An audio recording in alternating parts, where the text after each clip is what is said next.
Play havoc, perhaps, for the place kickers and for the rookie punter, Donnie Jones.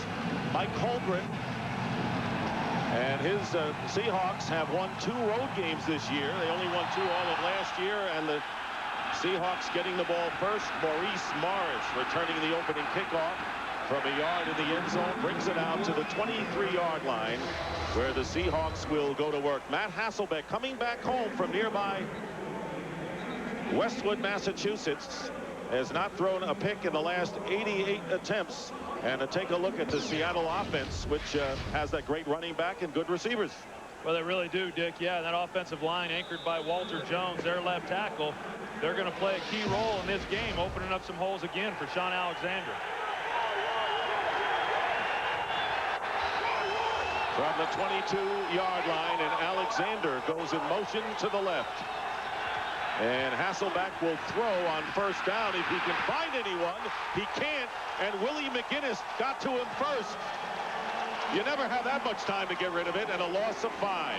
No, and that's the biggest problem. That's something really that Matt Hasselbeck has to do a better job of. The receivers were covered down the field. There was nowhere to go with the ball. New England playing man-to-man coverage, and Matt Hasselbeck, realizing that, instead of unloading it and just avoiding the sack, he hung onto the ball and put his team in a deficit. It's the one thing they've been working on with Hasselbeck, trying to get rid of the football quicker. In first play of the game, a big mistake. 17 sacked by the Patriots, second in the league. And Hasselbeck trying to get some of those yards back. Swings it out to the fullback, Max Strong, but doesn't get much at that. The Patriots defensively, and this is always the foundation for Bill Belichick's teams, playing the 3-4 base. And that Vince Wilfork has really been playing better. We saw him last week against the Dolphins play probably his best game of the season. And Ty Law, of course, the key cornerback. Tyrone Poole's been banged up with a knee. Sean Alexander on the sidelines now. 3rd and 14. Bill Belichick's defense making a statement early.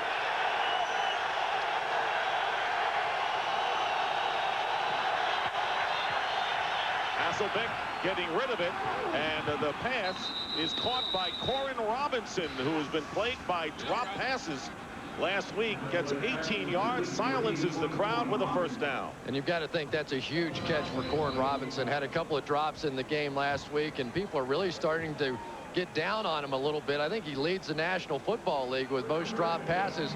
And Matt Hasselbeck told us that when a guy gets down, he tries to get him the football early to try and get some confidence going. And if Corin Robinson can get some confidence, he's a talented guy. In fact, Matt Hasselbeck says, I'd like to make a statement by jumping on the Patriots early. Once again, Alexander in motion to the left. The penalty marker down and getting rid of it and trying to get it to the other wide receiver, Darrell Jackson. But a flag is down.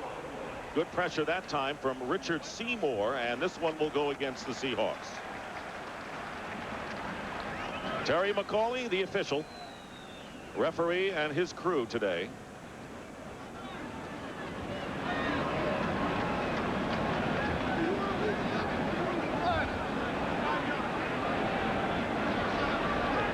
Illegal shift, offense, penalties decline, 2 men moving prior to the snap, did not reset for a full second down. And already what we've seen on the first 2 first-down plays is negative plays. The first play, they got the sack, they get the first down, and now they come out and then they have the penalty. And you know, that 3rd down conversion was huge in order to keep this drive going, because that's an area they really struggled in a week ago. 2nd and 10 and 2 tight ends in the game now, and the pitch going to Max Strong, the fullback, and Strong brings it out to the 41-yard line. So after a series of passes early and pass attempts, running the ball and gaining 5.5 yards. Well, the Seahawks today, knowing how smart this New England defense is and how studied they are coming into a ball game, they wanted to come out early and show them some formations, show them some plays that they had never seen before, and try and establish something right here in the first quarter. Of course, Romeo Crennel has seen everything over the course of his career. 3rd down and 5. Empty backfield for Hasselbeck, and throws and completes it down the middle to Jeremy Stevens. who is starting to make his mark, and a first down into Patriot territory to the 45.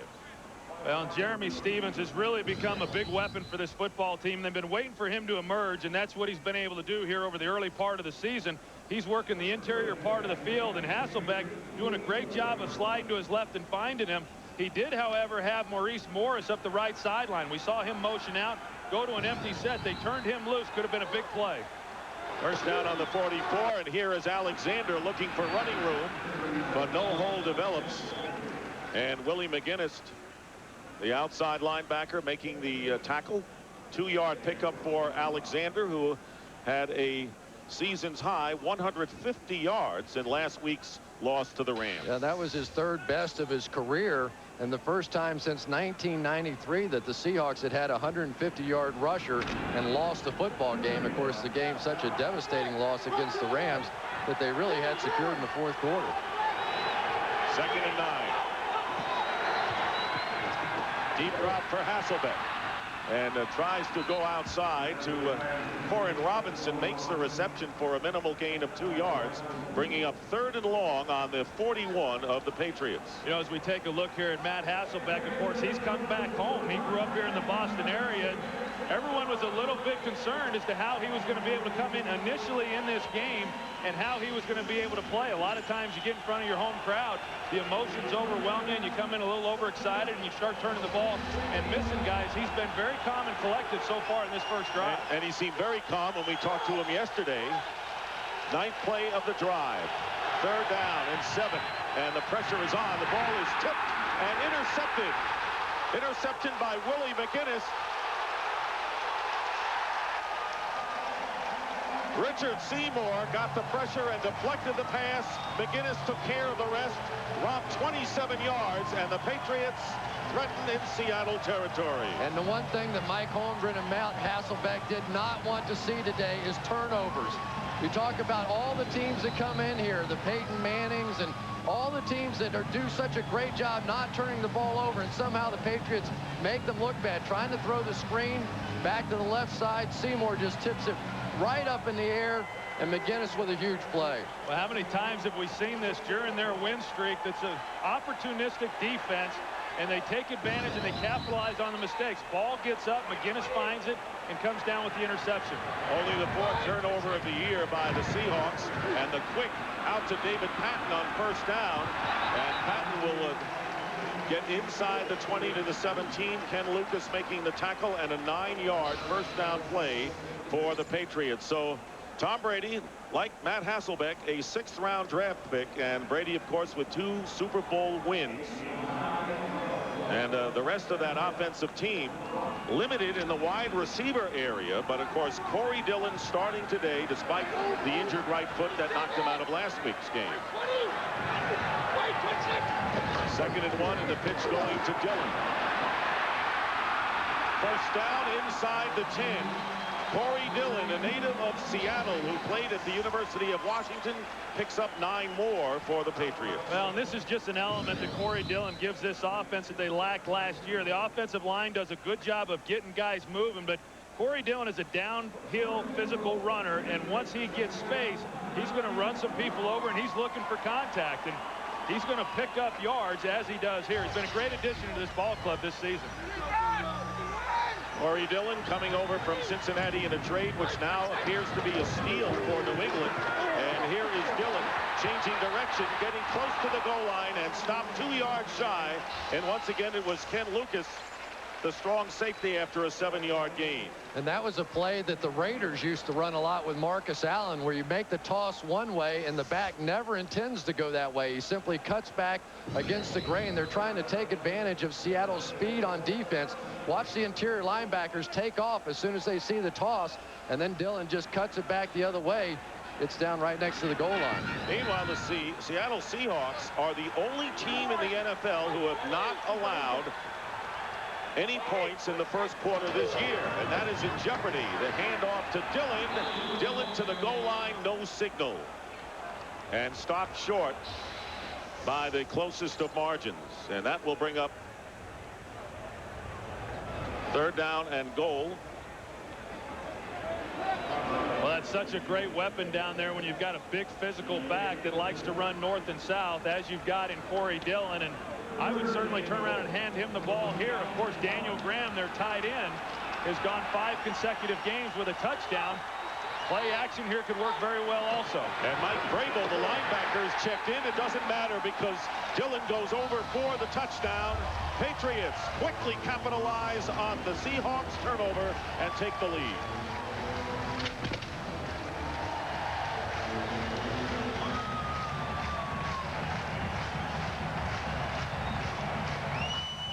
Second touchdown on the ground for Dillon, and Mike Holmgren's team faces an early uphill climb.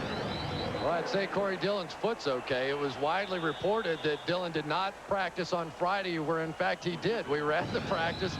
We had a full practice, and I think that was Bill Belichick just doing his Bill Belichick thing. Adam Vinatieri makes it 7-0, so not a great homecoming so far for Matt Hasselbeck. And Willie McGinnis with the pick. Very alert play. Patriots 7-0. All back across. Back here at Foxborough, and the New England Patriots take a 7-0 lead. All they needed to go was 26 yards. They did it on 5 plays as Tom Brady trying to lead the Patriots to another win. They have won 19 consecutive games, including 3 playoff encounters last year. And a short kickoff by Vinatieri, and Maurice Morris for his second return of the day brings it out to the 25-yard line, with Robbie Abdullah making the special teams tackle. Good cause for celebration for Corey Dillon and his mates as the Patriots take the early lead.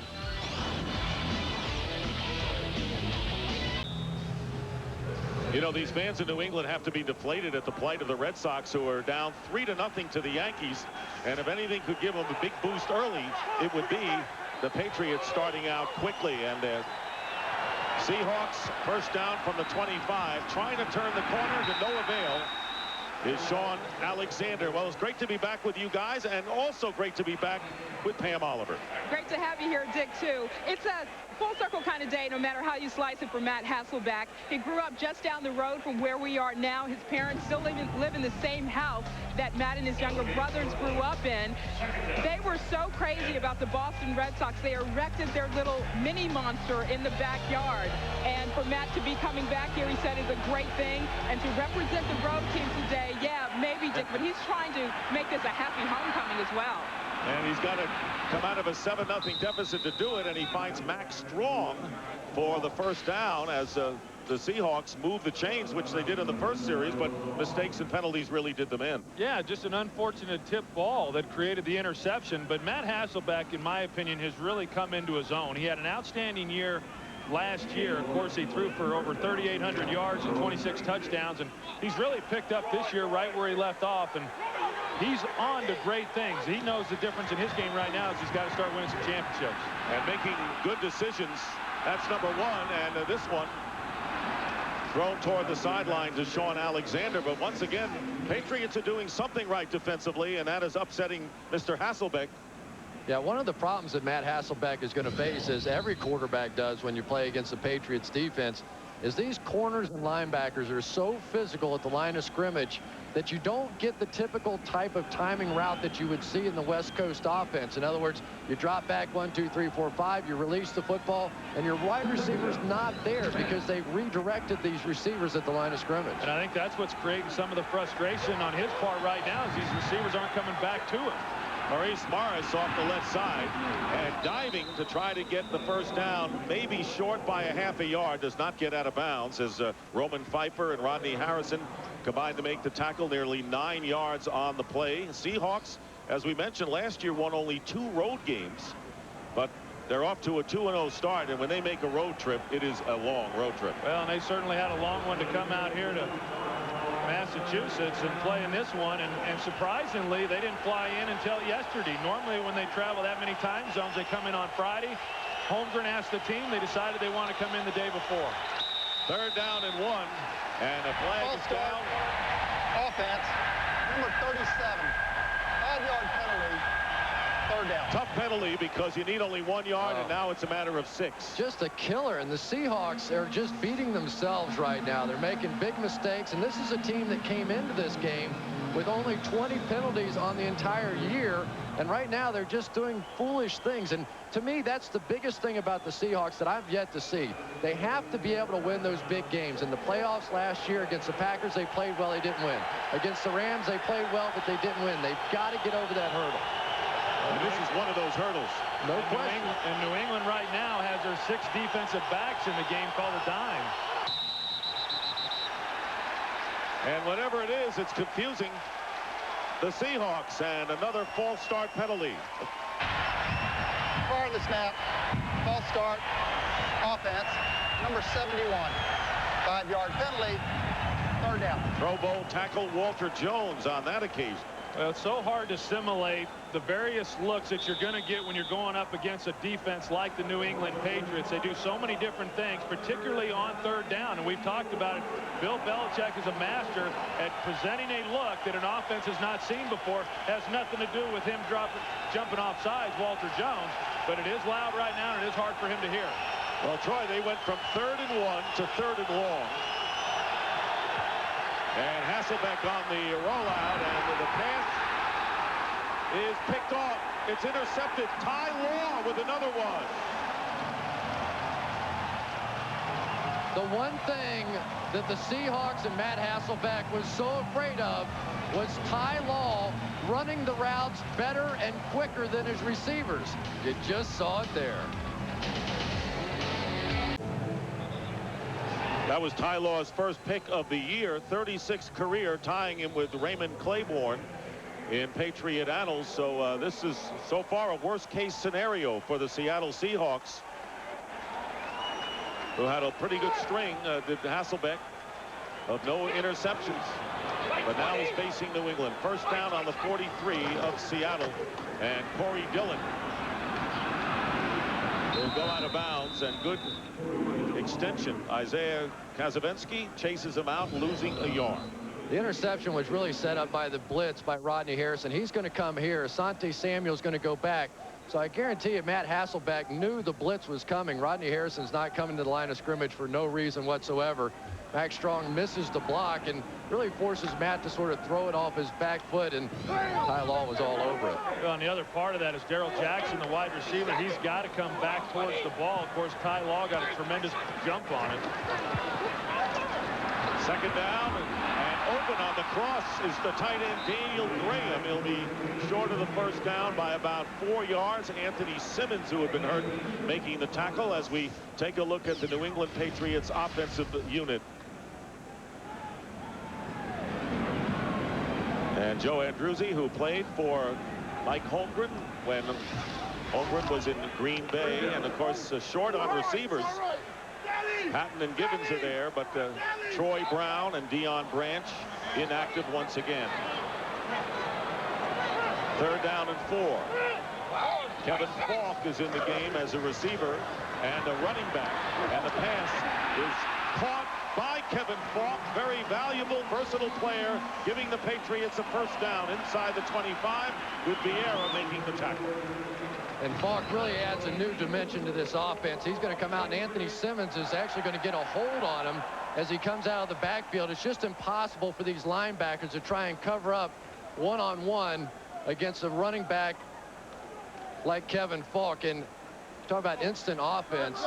Tom Brady was so thrilled to get Falk back into this offense, because he said the more times we throw there, the more big plays we get. 14-yard gain returning to the lineup last week. Corey Dillon is hemmed in, trying to get away. And got a lot of that back. Dillon ultimately picks up 1 yard on the play.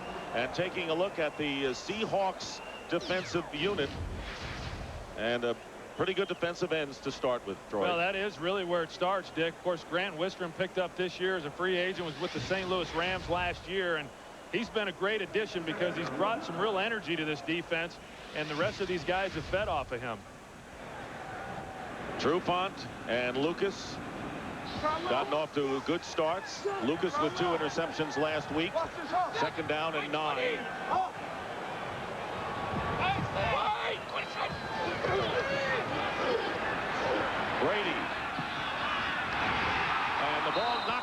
Christian Fourier, former Seattle Seahawk, battling with Terrell Vieira.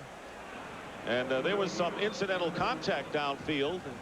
It'll bring up 3rd down and long at the 22. Well, and remember last week, Terrell Vieira, he was beaten deep a couple of times in the loss to the Rams. You're going to see Christian Fourier, and Tom Brady does a good job of putting that ball on his back shoulder. He put it the only place he could put it. It was good coverage by Vieira. In fact, Christian Fourier should have actually come down with that reception. So it's 3rd and 9, and the speedy Bethel Johnson, who was inactive last week, lines up to the bottom of the screen. Out of the shotgun, Brady has time, trying to go to Johnson, and the pass thrown behind him. Incomplete, bringing up 4th down with Ken Lucas on the coverage. Well, one thing that's clear right now is that New England wants to go down the field. I mean, they're stretching him, trying to get some vertical routes up the seam. We saw 2 consecutive plays. And Charlie Weiss has certainly seen something in this Seattle defense from what happened last week. Remember, the Rams, they took advantage of it going down the field on him in that 4th quarter. And that's what New England's tried to do here in this 1st quarter. Adam Vinatieri missed his first field goal of the season last week against Miami. This will be a 40-yard attempt. And Vinatieri's kick is good, and the Patriots once again taking advantage of that Seattle turnover, adding 3 more and opening up a 10-0 lead over the Seahawks.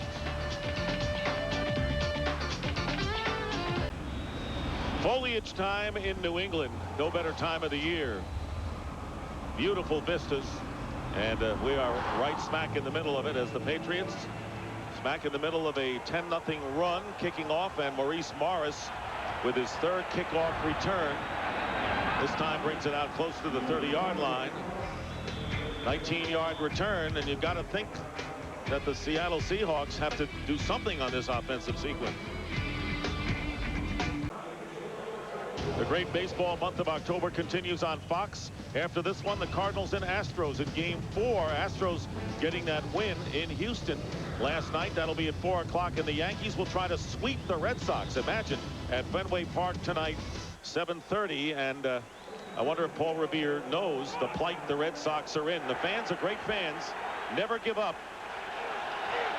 Well, their team here is leading 10-0, and Sean Alexander with the fake, and the flag is down, and the pass incomplete, intended for Corin Robinson, but there's a penalty marker thrown upfield, and it'll go against the Seahawks. Offensive pass interference. Pass interference. Offense. Number 81. 10-yard penalty. 1st down. Well, and that's the 2nd time now that we've seen New England Patriot defenders jumping on routes. And you're going to see Corin Robinson here. He's working against Tyrone Poole. And he's going to, you know, they see the arm extended. It did not look like he really did anything or pushed off with that arm. But when the official sees the arm extended, it's going to go against the offense right there. If I'm Mike Holmgren, I'm taking a shot down the field, trying to put some kind of move down the field. That should have been a no call. Tell you what, to say the Patriots are blanketing the Seahawks would be an understatement, as Alexander charges up the middle and gets to the 26, a gain of 7 with Teddy Bruschi in there. Well, there's at least one guy that's been playing out here so far for the Seahawks, maybe the only one. Heath Evans, on 2 straight kickoffs now, has just taken out Dexter Reed. I don't know if he has something personal against him or not, but back-to-back shots, knockout shots, and Dexter Reed, it was sort of like getting hit as hard as some of those Red Sox pitchers last night. We hope it's nothing personal. 2nd and 13. Hasselbeck on the slant, completes to Corin Robinson, shy of the 35. And for a game break, let's go out to Los Angeles and welcome Jeannie Zelasco. Well, it is a rematch of last season's NFC Championship game. Some faces change. Will the outcome be the same? Not if Terrell Owens has anything to say about it. Comes up with a 53-yard reception. It sets up this. Dorsey Levens, a 1-yard run. 10-zip Philly. Well, you guys saw how beaten up Carolina was last week. Denver. I'm just still amazed at the impact that Terrell Owens has had and the chemistry him and Donovan have shown this early in the season. 3rd down and 4, and the crowd is full throat as Hasselbeck gets some time and going deep for the running back, Maurice Morris, but he was covered by Ty Law, who already has an interception. And once again, Mike Holmgren's Seahawks guys are plagued by penalties and mistakes, have to kick it away. Chris. You know, they just aren't ready for prime time is the way that it looks out here right now. They have just simply beaten themselves, and that was pretty good pass protection that time by the Seahawks, but they are getting destroyed down the field. These receivers so far have been absolutely no match for the Patriots secondary. And the rookie punter Donnie Jones will have to kick it away. Tom Ruin suffered an injury last week, unable to go. Ruin with a sprained hamstring in the fourth quarter, and that play is blown dead. Prior to the snap, false start, offense, number 42. 5-yard penalty, fourth down. Boy, this team is totally out of sync right now. There's no question about it, Dick. I mean, they've had penalties, they've had mistakes, they've had the turnovers. I mean, it's just not the way that you can come in against a good football team on the road and expect to compete. And the one thing that we're seeing out of the Patriots is they came after Donnie Jones. This is his first kick in the National Football League, and they're going to check him out. Now it looks like they're going to drop back and try a return. 4 penalties against the Seahawks, none against New England. And here is Donnie Jones, the rookie from LSU, and the fair catch by Kevin Falk. And the Patriots have pretty good field position, leading 10-0, and Tom Brady coming back to lead the Patriots. Mr. Clutch already with 2 Super Bowls in his back pocket. Well, he's had an outstanding career for just being his 3rd year or 4th year as the starter, and you know, he's a really well-respected guy on this football team, and the numbers speak for themselves, and the fact that he's been able to go out and win football games, which is ultimately the way I believe every quarterback should be judged. But I know Friday afternoon I happened to go wander through the locker room, and there was Tom Brady, and they're playing dominoes and backgammon with the linemen and his wide receivers, and he's just one of the guys. I mean, he has not changed over the years with the success that he's had. He does not put himself on a pedestal, treats everyone equally. And there is Brady's pass, and caught by David Gibbons, and the run after the catch. So now, Chris, Seattle's not even tackling that well. No, they're not playing well at all. I don't know if they have the hangover from the Rams game a week ago or exactly what's up with this team, but they have a great feel, New England does, on the offensive side about the Seattle defense. They know they're going to come out and play zone on 1st and 2nd down. So what Tom Brady is doing is just raising up and hitting some quick throws to the wide receivers and allowing them to work one-on-one, break some tackles, make some plays. Total domination so far by the Patriots. And the 17-yard play ending the first quarter with the score, the Patriots 10 and the Seahawks nothing. The NFL on Fox will continue after these messages.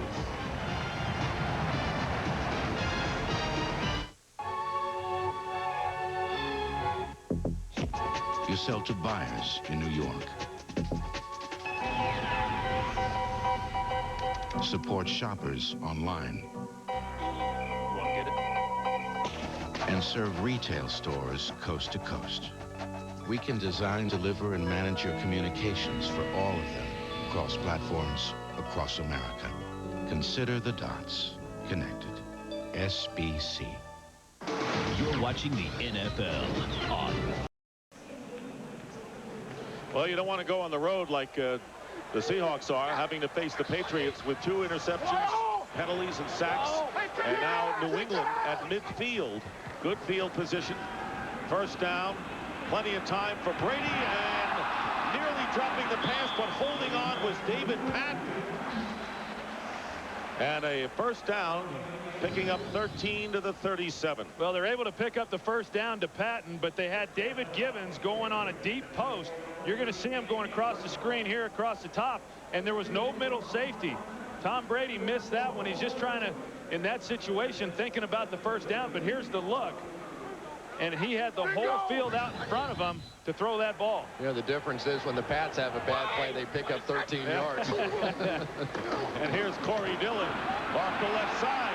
Corey Dillon putting a charge in it and gets another first down. All this guy ever wanted to do, Chris, was to play on a winning team. That's absolutely right. He came out with a reputation out of Cincinnati as being a malcontent, and at one point in Cincinnati he said, I'd rather flip hamburgers than play for this football team. He was so frustrated with the losing, but I had a chance to talk to him earlier this week, and I said, do you like it here? And he gave me one of those, do I like it here? Are you out of your mind? That's sort of like I'd asked a kid whether he liked ice cream or not. So he could not be happier. And I think that over the course of this season, that Corey Dillon is going to be a huge difference maker here. He is already 15 yards, as you see, the offensive leader so far in this game. Pass complete to Kevin Falk underneath and close to another first down. But the way this game is shaped up, Troy, the two big plays have been the turnovers committed against Seattle. Yeah, they really have, because they've given New England a short field, and that one's certainly not Matt Hasselbeck's fault. But if you go back to that first drive, when they were moving the ball, Seattle came out and was having success. They were picking up first downs, they were completing passes, and then because of the tip ball on the screen play, I mean, all of a sudden the momentum changes and it goes right back into New England's favor, and Seattle has not been able to recover. And what a great advantage when you get that many points off of takeaways. And now measuring to see whether Dillon had the first down. He does. Everything going the Patriots' way on a glorious autumn afternoon in New England, and it'll be first down on the 13 of the Seahawks. And the thing about it is that for Seattle, the area where they had been very good was protecting the football. They had not turned the ball over much in the early part of this season, and so to come into a big game like this, a lot on the line, to already have 2 in the first half is really demoralizing. First down on the 13. Dillon, big hole. Gets about 7 yards on the play, with Vieira making the tackle. So many ways to win, and that's what we said at the outset. They beat you so many ways. Oh, my goodness. And then you add Corey Dillon to the mix of 2 world championships. Watch Daniel Graham, I believe this is him right here, come inside and just take his guy and completely bury him. That is a big old rookie. Marcus Tubbs, 320 pounds, never saw it coming and ended up on his backside. And the timeout called by the Patriots, leading 10-0 and charging for more. Well, the Seahawks really playing on half a field. Look, 234 plus minutes. Pretty good job. And then 33 in the last 26 minutes. You know, coming in the game, they still had allowed fewer points than anyone in the league, even with that collapse last week. Second down and 3 on the 6. And the quick out to David Patton, who walks in for the touchdown. Patriots making it look easy. Now lead it 16-0.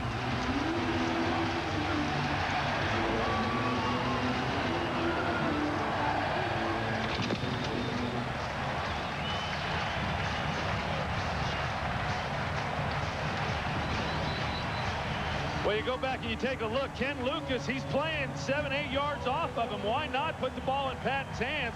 A good runner after the catch. Make it one-on-one. Nice job by the New England Patriots getting it in his hands. Ken Lucas has got to be able to come up and make that tackle. But more importantly, you can't give that kind of cushion down in the red zone. Adam Vinatieri makes it 17-0. And this is a big test for Seattle. They want to be legitimate NFC contenders. They've got to look better than this. And have a 17-0 lead. And unlike and uncharacteristic to what the Seahawks have played in the first half so far this year, Brady was perfect on the drive. Patton caught the pass. Corey Dillon came in the game averaging 5 yards a carry. He is right now averaging 5 yards a carry. Maurice Morris again getting a lot of work as a kickoff returner, brings it out to the 25. Pam, what do you have? Hey, Dick, I've been watching Seattle the entire game from here on the sideline, and what you're not getting is a very emotion-filled team. In fact, I would use the word listless to describe them. Of course, it's not helping that New England's pretty much able to do whatever they want to so far, but Seattle, I tell you, is responding almost by scratching their collective heads. Back to you. You know, when you talk to their players last night, and they all said the same thing, that they were over what happened last week. They were ready and eager to come out here and perform in this game. But the way that they've performed so far, you wonder how much last week's game has affected them. You wonder is right. See how they respond down by 17. Bobby Ingram, always a reliable receiver for Mike Holmgren, gets close to the first down. And next week's action on the Fox pregame show, 12 Eastern, 9 Pacific, Falcons and Chiefs, and the rest of the early games, Cowboys and Packers. A great rivalry over the years. Lead the second game as we have a first down by Seattle. They have picked up first downs but haven't sustained anything thus far. Hasselbeck going downfield, and a leaping play, and unable to hold on was Corin Robinson. He did not have control as he came down. Looked like he was going to make the catch, Chris.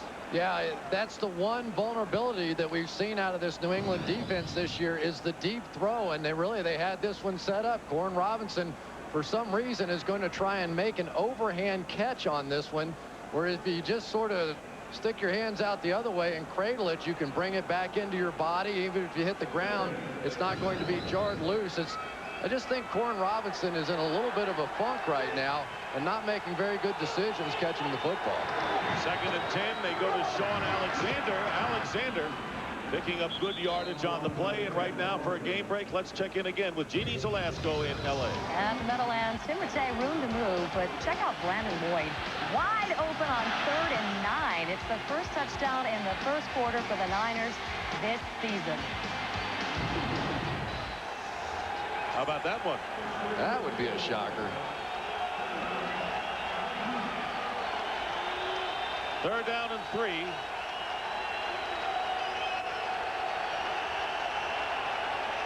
Seahawks on their own 44. They line up Max Strong as the back. Hasselbeck pumps once, finds an open receiver, Darrell Jackson, downfield, who falls down on his own accord, was not tackled, and inside the 20-yard line, and the biggest gain of the day for the Seahawks, 38 yards. Well, and the reason was there was a bust there in the coverage. You're going to see Darrell Jackson. They turn him loose, and that just does not happen very often with this New England defense. And fortunately for Seattle, they were able to take advantage of that. You talk about the 3rd downs, them converting on 3rd down there, and those 3rd down conversions become extremely big in a big game like this, keeping drives alive and then ultimately coming away with points. From the 18, Hasselbeck double punts. Corin Robinson off his hands. And well covered in the corner of the end zone. It was well covered, but I'll tell you what, Dick, Matt Hasselbeck puts this ball the only place you can put it. This should have been a touchdown. Corin Robinson already has made his presence felt, and not in a positive way. He had a chance up the sideline for a big play, didn't pull that one in. Here's a pass up high that he's got a chance to bring in as well, and those are the plays right now that Seattle's missing. They're not converting on the opportunities they have. And one thing that they know about New England's defense is they read routes. Going to be a lot of double moves just like this one in the red zone. 2nd and 10, and the handoff to Max Strong, and Strong getting to the 15-yard line. You know, you go back to them not making the plays. Got a little scrum out there on the field, but you know, you talk about Seattle not coming down with the play, and really it has not been just in this game. I mean, this is something that's been occurring throughout the season. In fact, talking to offensive coordinator Gil Haskell prior to the game, he said the thing that we've not done a very good job of, when we have an opportunity to make a big play and make the catch, even with good coverage, we haven't been able to do that, and they haven't done it again here today. 3rd down and 6.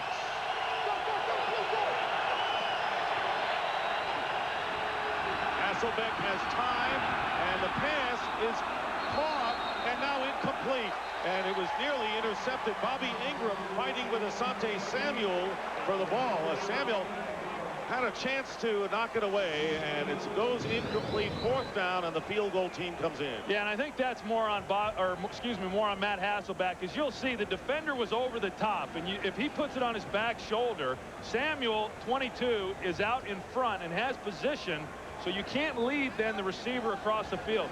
If Hasselbeck throws that on the back shoulder, Ingram pulls up, and it's an easy completion. And Ingram was trying to say that to his quarterback. You could see that he started to arrow back out of it, but Hasselbeck threw it in front. And Hasselbeck, the new holder, as Ruin normally does that duty. Josh Brown kicking the 33-yard field goal, and Hasselbeck, who held for the place kicks 2 years ago, does it here. Seattle finally scores.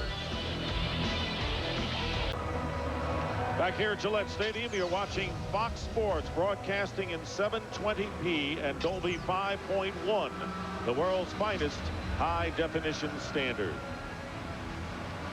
Well, the Seahawks finally get something going, but trail 17-3. 9:35 to go in the second. Josh Brown will be kicking off. Bethel Johnson and Kevin Falk, both deep for New England. Short kick. And Bethel Johnson, one of the better kick returners in the AFC, runs into a stone wall at the 28-yard line. Nico Kudavides making the stop. Let's go back to the play now. Bobby Ingram right here is going to try and send a signal to Matt Hasselbeck. Right there, when Asante Samuel tries to cut him off, Ingram is trying to say, I want to come back this way, or at least throw it on the back shoulder. But by that time, Hasselbeck had already made up his mind to throw it in front. Just missed time between and miscommunication between quarterback and receiver on that one. Patriots will start from the 28.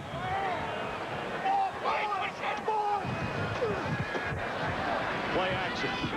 Caught at the 30 by Daniel Graham, and the tight end picking up 4 or 5 yards with Ken Hamlin, the free safety, making the tackle. Patrick Pass, the starting fullback for New England, suffering a leg injury. His return is probable.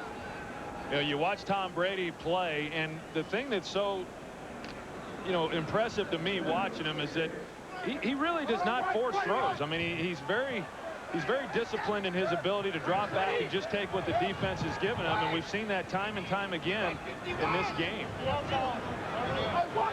Changing the call here. On 2nd and 6. Pressure put on.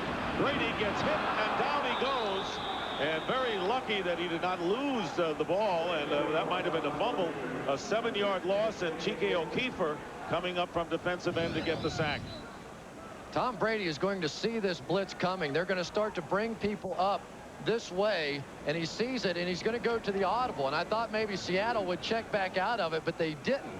They came with the blitz anyway and still managed to get the pressure there. Nice job by Seattle defensively, trying to ratchet up a little pressure.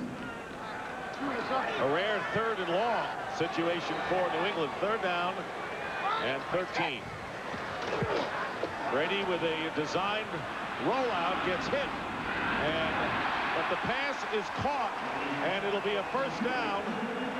David Patton, who moments ago caught a touchdown pass, and Brady hung in there against the pressure.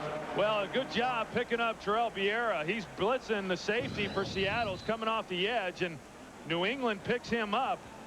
As you're going to see, Daniel Graham stones him, and it gives Brady some time to step up in the pocket, and he still winds up taking a pretty good blow. But then watch Patton on the other end of it. Double move up the field. He gets him running. And Marcus Trufant, 2nd-year player, and just a good job coming out of the break. David Patton's putting on a clinic out here so far for these young DBs. This is a team short-handed at receiver. Corey Dillon trying to get back and get a couple of yards, and does, as the Seahawks miss an opportunity to cut him down for a loss. He ends up getting 3 yards on the play. And speaking of Brady, of course, he had 4 stitches in his chin, and his lip was swollen after a hit of last week. So this has been a rough year for him. And teenage girls everywhere cried a tear when that good-looking face got a little boo-boo on it. Matinee idol, Tom Brady. Handles it well, doesn't he? Sure does. Class act.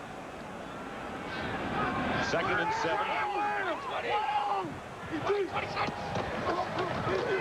Dillon, 1st down.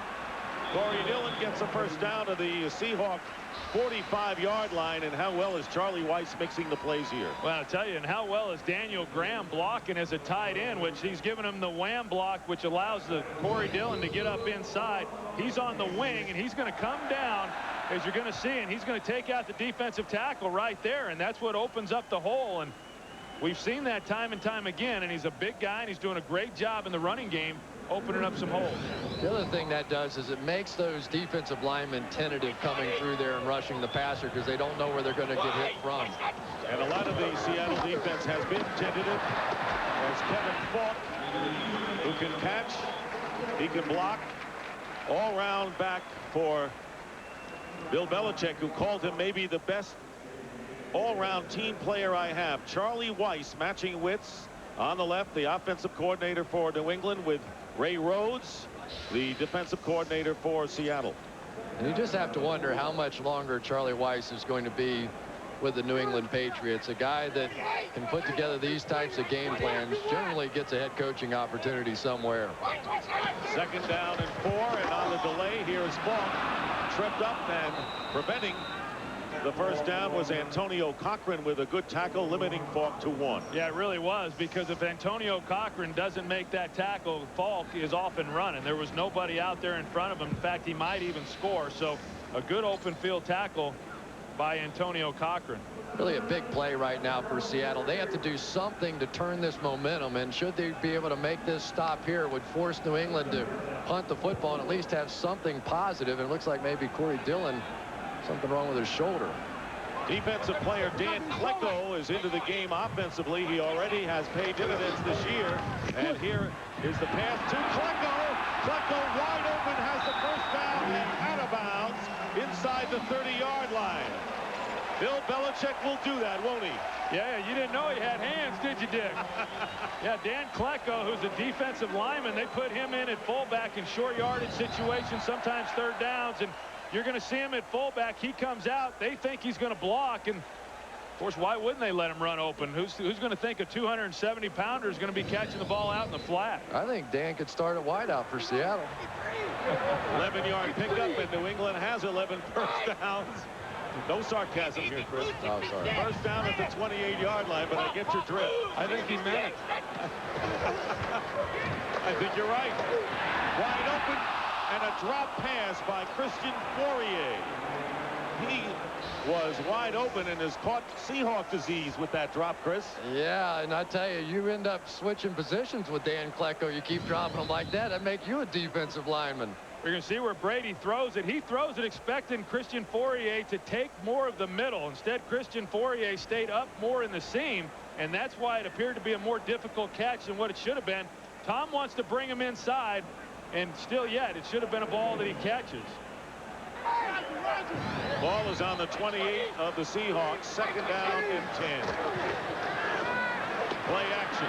Brady goes the other way to Kevin Falk. And a good tackle once again by the Seattle defense, this time by the free safety Ken Hamlin.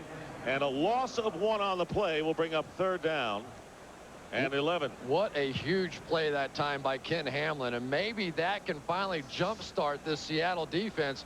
I mean, he's in the open field with one of the best open field runners in the game, Kevin Falk, and somehow one-on-one with a blocker right beside him, he's able to make that tackle. That was going to be a touchdown if he doesn't make that play. Third and 11, and in Vinatieri's field goal range right now. This is the 11th play of the drive. Hand off to Falk. And you can see that the Patriots were setting this up for a Vinatieri three-pointer. They'll take the 8 yards up the middle with fourth down coming up. And here comes Adam Vinatieri, who already has kicked a 40-yard field goal.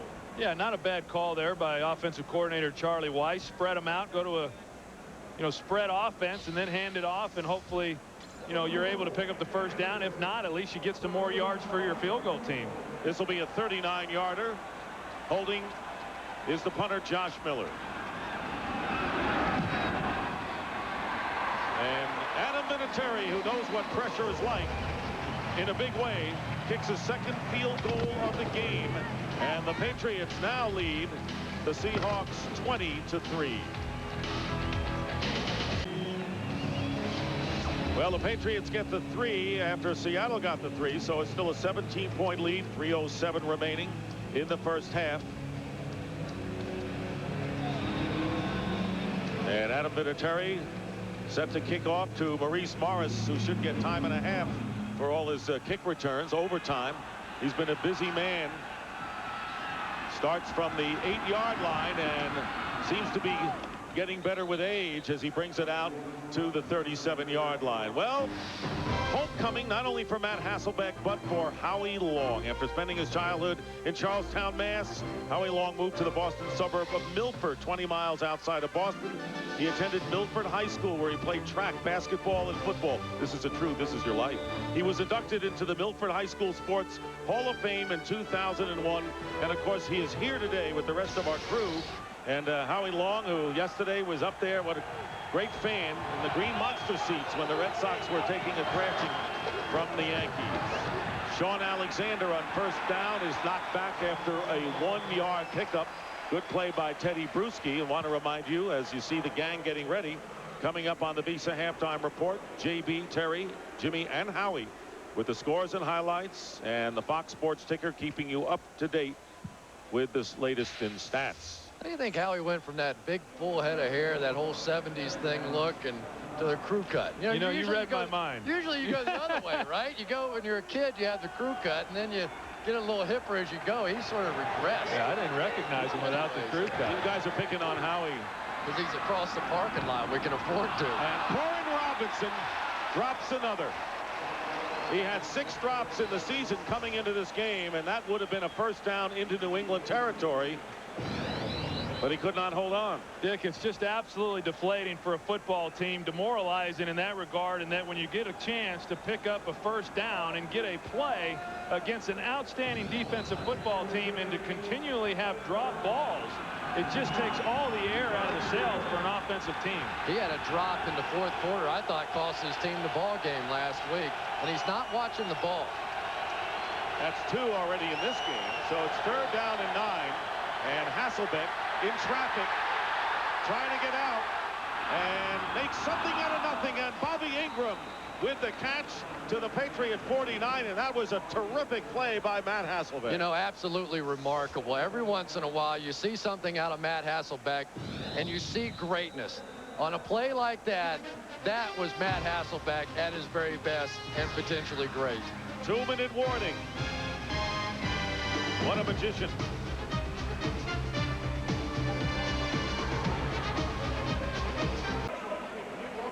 Corin Robinson right now is like a golfer with the yips. Watch his head as the ball comes into his hands. His head is going to turn and look to see where he can run with the football right before it gets into his hands, and that's causing him to drop these passes, and they are big pivotal plays in the ball game, and he is their big play threat. And if he doesn't get out of this funk, I don't think Seattle has much of a chance of a comeback. Patriots have only 1 defensive lineman, and that is Seymour in the middle, and the handoff to Sean Alexander. So that's something that Romeo Crennel will always do to mix it up. He had 1 defensive lineman, a 4-yard gain with Mike Vrabel on the tackle. You know, I thought it was interesting, Chris, when we talked to Mike Holmgren last night. We said, at what point do you put Corin Robinson on the bench if he's not catching the ball? And he, you know, ultimately becomes a liability. But the fact remains that he is a big play receiver for them when he does catch the ball, and that time hasn't yet come. And Hasselbeck says, I don't want him to lose his confidence, so I won't get on him too much. 2nd down. And the pass is caught shy of the first down by a yard by Darrell Jackson, and it stops the clock with 1:21 remaining. And Troy, just to finish the point, Mike Holmgren really felt like that if he didn't play Corin Robinson, he'd have somebody sitting on the bench with a touchdown potential. Yeah, that was Jared. Look at there at Jeremy Stevens. He had Matt Hasselbeck had a chance to get the ball into his hands over the middle of the field, just did not see him, but they turned him loose. 3rd down and 2.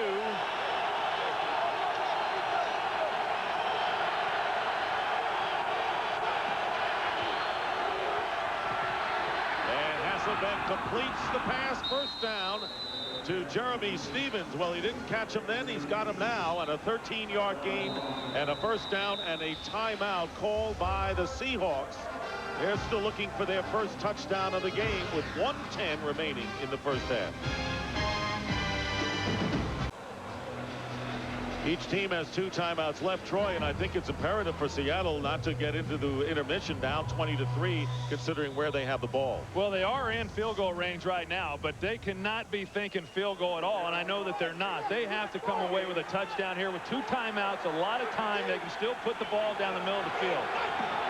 From the 28, Hasselbeck quickly drills it incomplete.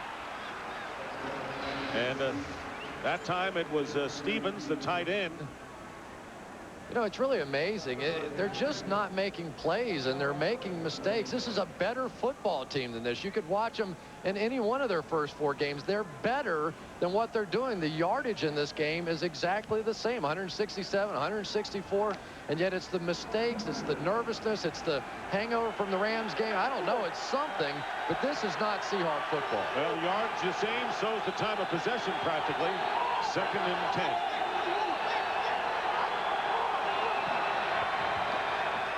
Hasselbeck, short drop, and that one was going right into the hands of Ty Law. So Ty Law dropped a sure interception with the receiver trailing behind him.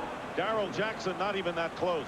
Well, yeah, and that was just a miscommunication on Matt Hasselbeck and Darrell Jackson. He's going to come here on the post, or at least Matt Hasselbeck thinks that's what he's going to do, so he turns it loose. And he just didn't, he let him too much, really, is what Matt Hasselbeck did. But if you can see Ty Law, he's reading the quarterback the entire way. So Darrell Jackson doesn't see the ball come out of Hasselbeck's hands. Ty Law does. He has a chance to come up and make the interception. And once again, Ty Law breaking on the ball before the receiver is coming out of his route. It's amazing how smart a corner he is. And a timeout called by the Seahawks. They have one left. We'll be right back.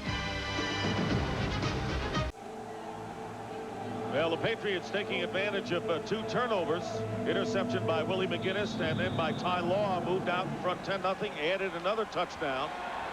Seahawks and Patriots have exchanged field goals, and now Seattle wants to get the last statement in at the end of the half. 3rd and 10 on the 28. And now New England will use the timeout. Second charge time. And they have 1 remaining.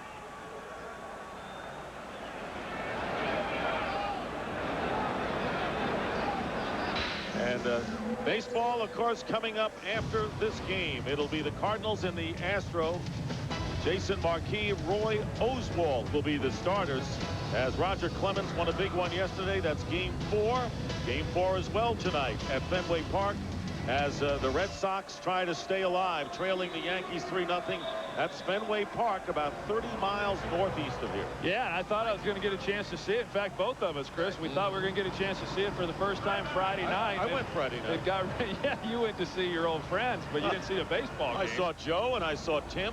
Gene Kelly singing in the rain over there. Maybe this Patriots team can go try on the Yankees. Why not? They're not going to be too tired. These are great sports fans here, and they're licking their wounds right now, hoping the Red Sox can just stay alive, but enjoying 2 World Championship banners and a Patriot lead here. 3rd down and 10. Each team with 1 timeout left. Hasselbeck swings it out to Sean Alexander. He will not get the first down and does not get out of bounds, so the clock continues to run. Ty Law makes the play. Well, great job by Bill Belichick showing blitz, and then they only rush 3 guys, so they drop him out, and that's why he has time to throw, but he has nowhere to throw it. He has to come underneath. Good job keeping them from getting the first down, making them have to make a decision on the field goal. And Josh Brown coming in, and the Patriots call the timeout. That is their final timeout of this first half, and it comes with 39 ticks left. One of the things that make the Patriots so great is watch this team tackling. Ty Law is going to take the outside. Asante Samuel is going to take the inside. They don't overreact. They do that on the defensive side of the ball as well. One of the problems they had with number 75, Vince Wolford, as a rookie defensive lineman coming in here, is he was too active. He was trying to make too many plays. He would overrun his gap assignment. And finally they said, Vince, just settle down. Just take your gap. Relax. Let your teammates make plays around you. And you see that throughout this defense. One guy on one side, the other guy on the other side. Very patient tackling, very effective. So Josh Brown will try to give the Seahawks their second field goal of the game. This will be from 40 yards out.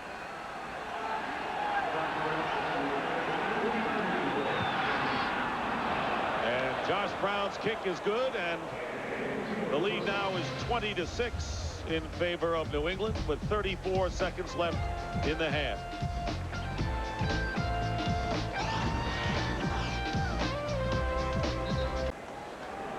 Back here at Gillette Stadium in Foxborough, the Patriots leading 20-6, as they've been a great success story, winning 2 Super Bowls in the last 3 years. And hats off to that man, Bob Kraft, and what he has done nurturing this franchise, getting this stadium built, one of the great franchises in the National Football League. And it's amazing, Red Sox talk about not winning a World Series since 1918. This guy seems to make it almost every other year. Just a wonderful person, and what a job he did putting together this stadium and doing it all in private funding and keeping the Patriots here in town. And He's done a remarkable job as an owner for this franchise. I remember when he let Bill Parcells go, and I basically kind of asked him, what are you doing? And he said, Chris, it's an organization that wins games. An organization, not one man. And he's proven that to be very true. Bethel Johnson returning the kickoff from the 5-yard line. The time running out, 29 seconds remaining in this first half. And I would think that it'd be interesting to hear what Mike Holmgren has to say his team, but same old story. Don't drop the ball. No penalties. Let's get back in the game. How? Well, the very thing that's gotten them in this deficit here in this first half is what killed them at the end of the game last week against the Rams, and they just haven't been able to recover from it. They're not executing. They're not catching balls. Turnovers. It's a whole array of things that have caused this. But they're only down 2 touchdowns, and you're playing pretty well offensively. They just have to find a way to eliminate the mistakes. Still plenty of time to get back in this thing. But they're on the road, and I know they've won 2 games on the road, but they're playing a team that has won 19 straight games. Patriots know how to win, and they certainly knew how to take this lead. 20-6 as the final seconds tick off. And that is the end of the first half with the score. The Patriots leading the Seahawks 20-6. Stay tuned for the Visa halftime show. JB, Terry, Howie, Jimmy, and the guys. Just 300 yards from here in Foxborough after these messages and a word from your local Fox station. 1 Pacific in Fox Sports High Definition here on Fox, as we welcome you back just outside of Gillette Stadium here in Foxborough, Massachusetts, and the New England Patriots continuing their dominating ways right now, leading at the half comfortably by the score of 20-6. Let's get you caught up with the highlights. Welcome home there, Mr. Hasselbeck. Hoping to have some good things happen, trying to right the ship after last week's loss, but right off the bat, little passes tipped in the air by Seymour, intercepted by Willie McGinnis, leading to a 1-yard run by Corey Dillon, 7-0 New England. Then Hasselbeck again picked off this time by Ty Law. This led to a Vinatieri field goal, 10-0 New England. Second quarter now. Pat keeping it going. Little quick hitch out to the outside. If you're going to lay off, throw the hitch. Brady to Patton, 6-yard touchdown, 26. It is New England off and running over Seattle. New England leads the league in points off of turnovers. Tim Rattay out of the powerful Louisiana Tech University. Powerful, huh? Got to get that in there. Deep post route. Where is everyone? Brennan Lloyd all alone. 49ers up 7-0 second quarter. Kevin Barlow out of the eye over the right tackle. Takes it in from 2 yards out. And it is all of a sudden 14-3. And the world is hollering, somebody break up the 49ers. Jets, by the way, are undefeated. Let's look at Carolina, Philadelphia. Terrell Owens out of the right, looking right, down the sideline. Terrell Owens burns Ricky Manning. 53-yard reception. Remember, Ricky Manning intercepted last year against these Eagles 3 times. Then Dorsey Levens in from 1 yard out, 13-0. It is Philadelphia over Carolina, hoping to avenge last year's loss in the NFC Championship game when they were beat 14-3. Now, Washington, Chicago. I know James Brown's watching. Play action. Brunell, Gardner, end zone. Nice shot, nice throw, good route. 18-yard touchdown. Skins up 10-0. Back we come. Jerry Azuma, where you been all year, son? Terry, I had a neck injury. Welcome back. Take it downtown. Brunell threw it to him. He says, thank you. 70-yard interception return touchdown. Skins up 10-7. Clinton Holy Portis. cow, take a picture. Portis with 93 yards in the first half. Solid indeed. Brett Favre, there it is. My guy. Play action, wiggle, waggle, throw it, crossing route. Donald Driver, 7-yard touchdown, 7-0 Green Bay. Then the Lions bat. Joey Harrington down to the sideline. Finds Azakim, takes it in from 28 yards out. We're tied at 7-all. And then Favre again. Uh-oh, somebody watch out. Green Bay waking up. 13-yard strike, this one to Tony Fisher. And it's 14-10. Green Bay on the road, trying to get this thing going. Don't blame Brett Favre for anything. 2 first-half touchdown passes. Jaguars with Leftwich got in the way on top there. The Chargers, no surprise to many, ahead of 14-7 in that one. And the Texans, Tennessee has never lost to Houston. Right now they're trailing. One of these teams will have a victory when this game is over with there. I told you the Miami Dolphins were going to win a game this year. They're up 10-7, Jimmy. All right, hey, Seattle, how can they not be playing enthusiastically? Well, Pam Oliver made the comment that they were listless in this game. Well, just think about it. Disappointment last week, you know, overcoming a 2-touchdown deficiency. And then on top of that, they're playing a game 10 o'clock Seattle time. Howie, profound remarks indeed. I had good stuff. We'll come back as the Visa halftime continues.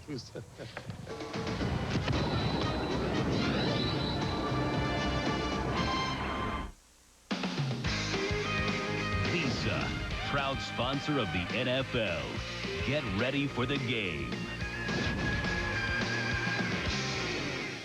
Just because you're leaving doesn't mean I'm letting you go. It's the show that swept America. Now, the OC is back on its new night, Thursdays. Bring him home, Sandy. Be there for the start of an all-new season, where one phone call will change everything forever. Oh, my God. Now's your chance to be a part of the phenomenon. How could you do that to me? Listen, please, I can't explain. Don't miss a minute when the OC premieres on its new night, Thursday. The New England Patriots have the 20-6 lead over the Seattle Seahawks, hopeful of coming back from last week's disaster, but still plagued by turnovers, various mistakes, drop passes, and so forth. Seattle off their game right now, and they're going to need to come back in hostile environment when we come back for the second half with the Patriots leading the Seahawks 20-6.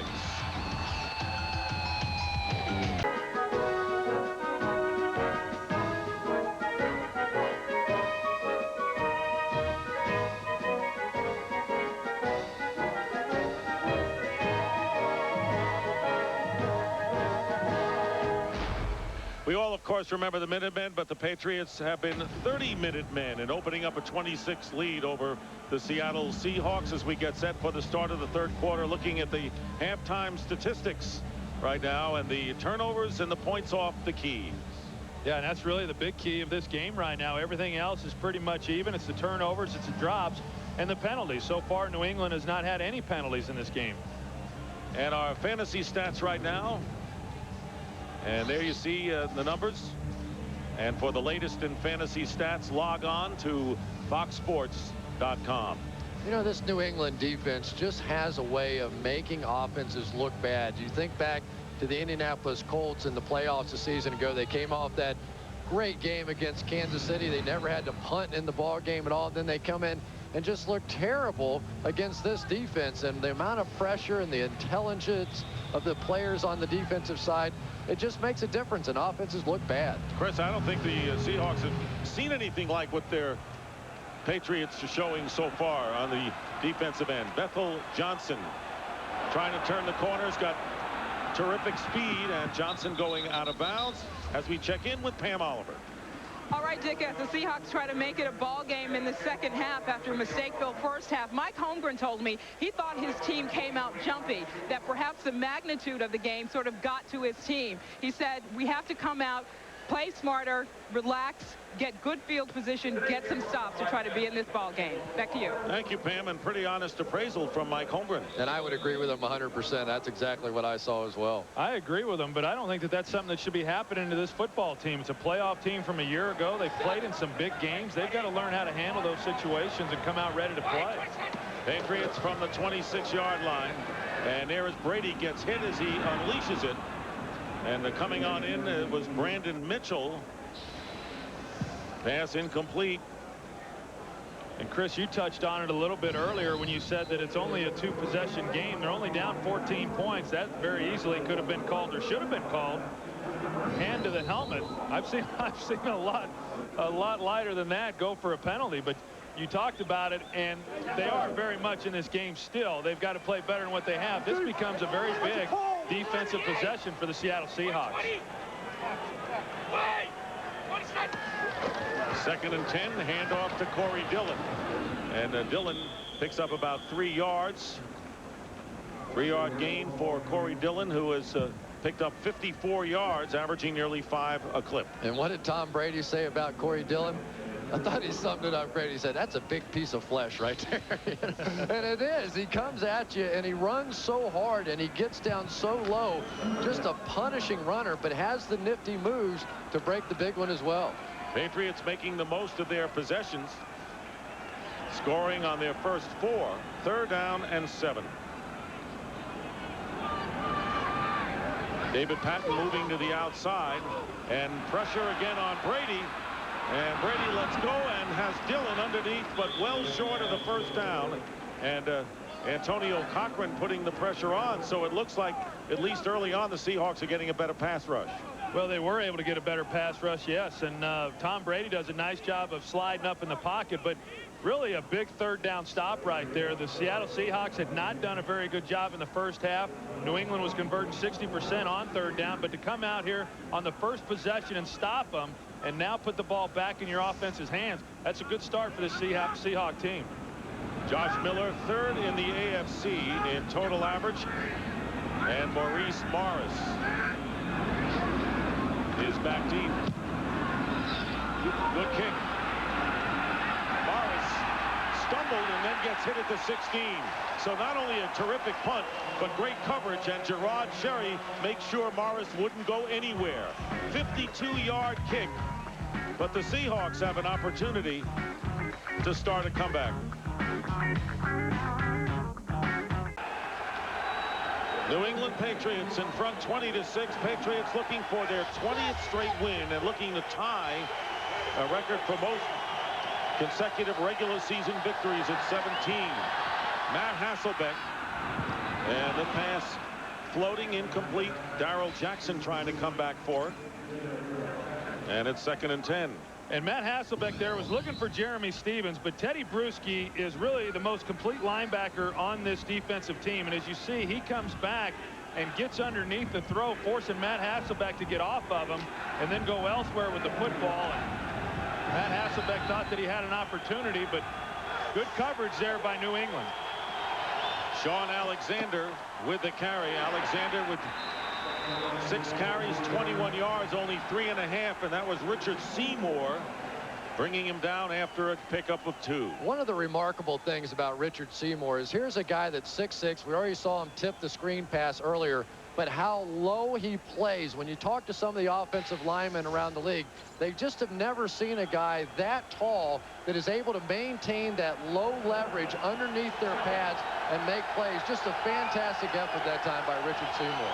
And the crowd urging on the Patriot defense with 3rd and 7 on the Seattle 20-yard line, and the pass is caught by Corin Robinson, who holds on this time and has a first down and gets a few extra yards before he's down up to the 44-yard line with Eugene Wilson, the free safety, on coverage. Well, and that's the play that they needed Corin Robinson to make. You see Tyrone Poole really all over him, and Matt Hasselbeck makes another good throw, putting it down low where Tyrone Poole cannot make a play on it. Corin Robinson that time looks it in. You still see the bobble, but at least he looked that one all the way in and used his hands. 24 yards out of trouble to the 44, and here's Alexander trying to juke his way and finally gets into Patriot territory, and a good play, 7 yards on first down. Bruschi in the middle bringing down Alexander. So far has not been a factor coming into the game. Tied with Randy Moss for the NFL touchdown lead with 7. And Teddy Bruschi, really a pretty remarkable guy. He was a defensive end in college, and sometimes you see defensive ends that go to outside linebacker. Teddy Bruschi made the move to inside linebacker, and is one of the best in the game right now. 2nd and 3. Caught by Robinson, and Corin Robinson fighting to the 31. I see some life in this team now. Well, Matt Hasselbeck told us last night that the only thing he knows to do when the receivers are dropping the ball on him is to go back to him, and that's exactly what he's doing here in the second half. Again, they like this matchup right now with Corin Robinson against Tyrone Poole. You see him getting him running. He comes out of it and makes the catch. One thing we know is that these receivers are not going to be wide open. They're going to be challenged on reception. Alexander falls out. And the Seahawks, who have already turned it over twice today and only losing 1 fumble all year, hold on to this one. Boy, I tell you what, that was a major strike by Eugene Wilson. The safety's going to come up. Sean Alexander's never even going to know what hits him, and Eugene Wilson, who's not really known as the bigger hitting of the safeties out here. Rodney Harrison usually gets all the acclaim for that, but Wilson laid the lumber on that one. Tyrone Poole's been bothered by a knee injury, out of there now at cornerback. Asante Samuel is in. This one caught by Bobby Ingram out of bounds after picking up the first down to the 16 of New England. 12-yard pickup, and all of a sudden the Seahawks showing life. And that's really one of the benefits of rolling out to your right as a quarterback. They got Willie McGinnis coming off the edge. You're going to see him. He's got him right in his face, but because he's booting to his right, much easier to get the ball out into Bobby Ingram's hands. Had he have been going to his left, much harder then to get your shoulders turned and make the throw. And it looks like Tyrone Poole, the cornerback, is out of the game. See if they go after his spot. That's Asante Samuel, and the flip, and a very careless play right there, and the ball knocked around. Sean Alexander was the man that Matt Hasselbeck wanted to get it to, and it'll be a second down and 10. Well, I tell you, one thing we've seen from Matt Hasselbeck throughout the ball game is a lot of emotion. I'm not sure exactly what happened. Apparently someone did not do what it is they were supposed to. He had running lane up inside. He had a chance to get the ball into the hands of Sean Alexander, but clearly upset about something that took place. Second and 10 from the New England 15, and here is Alexander diving inside the 10-yard line. Will be short by about 4 yards of the first down as Rodney Harrison and Eugene Wilson, the two Patriot safeties, clamp down, bringing up a third down, and this will determine whether the Seahawks will have to settle for 3 or maybe get in a position for a touchdown. Well, and this has really been a great drive for Seattle offensively. We talked about the defense coming out, stopping New England on their first possession. They punt, and they've done a good job of moving down the field. Now they've got to come up with touchdowns, and to do that, they've got to convert here. And Maurice Morris goes in motion, pressure put on, and the pass to Corin Robinson, and it is incomplete. Robinson covered well by Asante Samuel, who had replaced Tyrone Poole, so it is fourth down, and once again the Seahawks will go for 3. As we've seen over the years against this New England Patriots defense, it's one thing to move it between the 20s, and it's another one to stick it in the end zone. At the time, just a little bit cautious on the throw, and of course you know with these cornerbacks out here, they're going to break on the ball and make plays. I thought Matt had a chance to stick that one in there. So here is Josh Brown looking for his third field goal of the day. 28-yarder through the uprights, and the Patriots lead now cut to 20-9, but Seattle showing their best life on offense by far.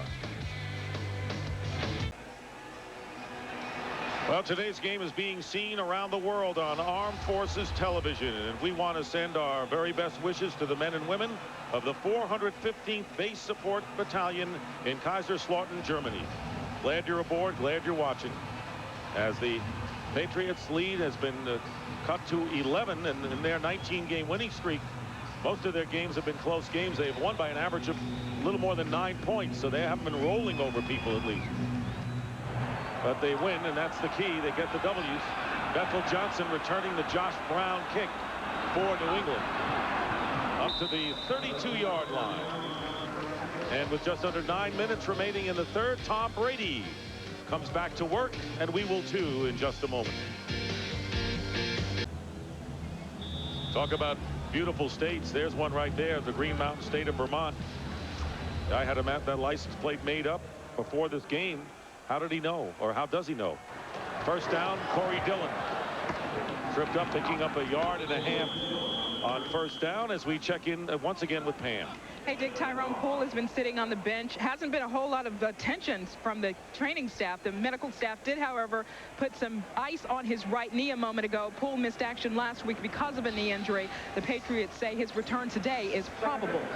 All right, Pam, and of course Patrick Pass, the fullback, injured on a kick return, has yet to come back from his first quarter injury. 2nd and 8, and again they go to Dillon, trying to go up the middle, breaking a couple of tackles. Corey Dillon, first down to the 45-yard line. Very strong there. And you know, the one thing that we saw a lot of in Cincinnati with Corey Dillon is here's a guy that as the game goes along and the defenses start to get a little bit tired, he just mauls people. You can forget about sticking an arm out and getting Corey Dillon on the ground. I can remember the game he broke the record for most yards, something like 260-something yards. And every run, you could just see guys begin to back off of him. They just wanted no more part of him. a dangerous threat is in the second half. 67 yards on 13 carries and a chance for more. And Dillon, look at that sideways power as he edges his way into Seattle territory before Rashad Moore hauls him. Yeah, Dick, and he's, you know, you're seeing him move the pile. I mean, Chris certainly is right that, you know, this is a guy like most good backs that gets stronger as the game goes along, and you can tell that this guy's starting to get stronger, and they're starting to feed him the ball. And anytime you see the pile going backwards, that's not a good thing for this defense. Wearing him down here with nearly 7 to play in the third. Second down and 4, and they go this time to Kevin Falk. Falk tackled short of the first down by 1 yard, and that was Antonio Cochran, so it'll be 3rd and short. I actually think the Patriots have a chance to be a better football team than what they were last year, because early in the season there's a lot of passing type teams that flash early and look pretty good, but we all know as the season goes along and the weather gets worse, you have to have somebody who can really pound the football, and I just think that Corey Dillon is such a better player than Antoine Smith. He's going to really make a major threat here. And Dan Klecko checks into the game. A quarterback sneak successful for Tom Brady, and a first down. So right now the Patriots content and pounding it away at the Seattle defense. Yeah, and we saw Kevin Falk come in a couple plays ago, and of course he missed the first 3 games of the season. He got a chance to come back, and even though he had 1 carry last week, but he's going to be a nice change up to what they already have with Corey Dillon, and you get those 2 guys going, and Falk in the game now, you get those 2 guys going. I mean, you've got a pretty good tandem of running backs in this running game. 1st and 10 on the 45, and they do a double reverse to Patton. David Patton, and he's tackled at the 39-yard line, so picking up 5 yards after all of that. Ken Lucas alertly makes the tackle, but anyway, it's been 6 running plays, no pass plays on this drive for the Patriots, Troy. Well, and I like what Charlie Weiss is doing, the offensive coordinator, because he sees something now. He sees that they're having success running the football with Corey Dillon, with Kevin Falk, and then also there on the little gadget play running the reverse. But while they're moving the ball down the field and picking up first downs, they're also taking valuable time off the clock. And all of a sudden, what does he do? Go deep with one, take a shot? 2nd and 5. Everything has been run. Keep it on the ground to Corey Dillon. And Dillon is tackled about 2.5 yards short of the sticks.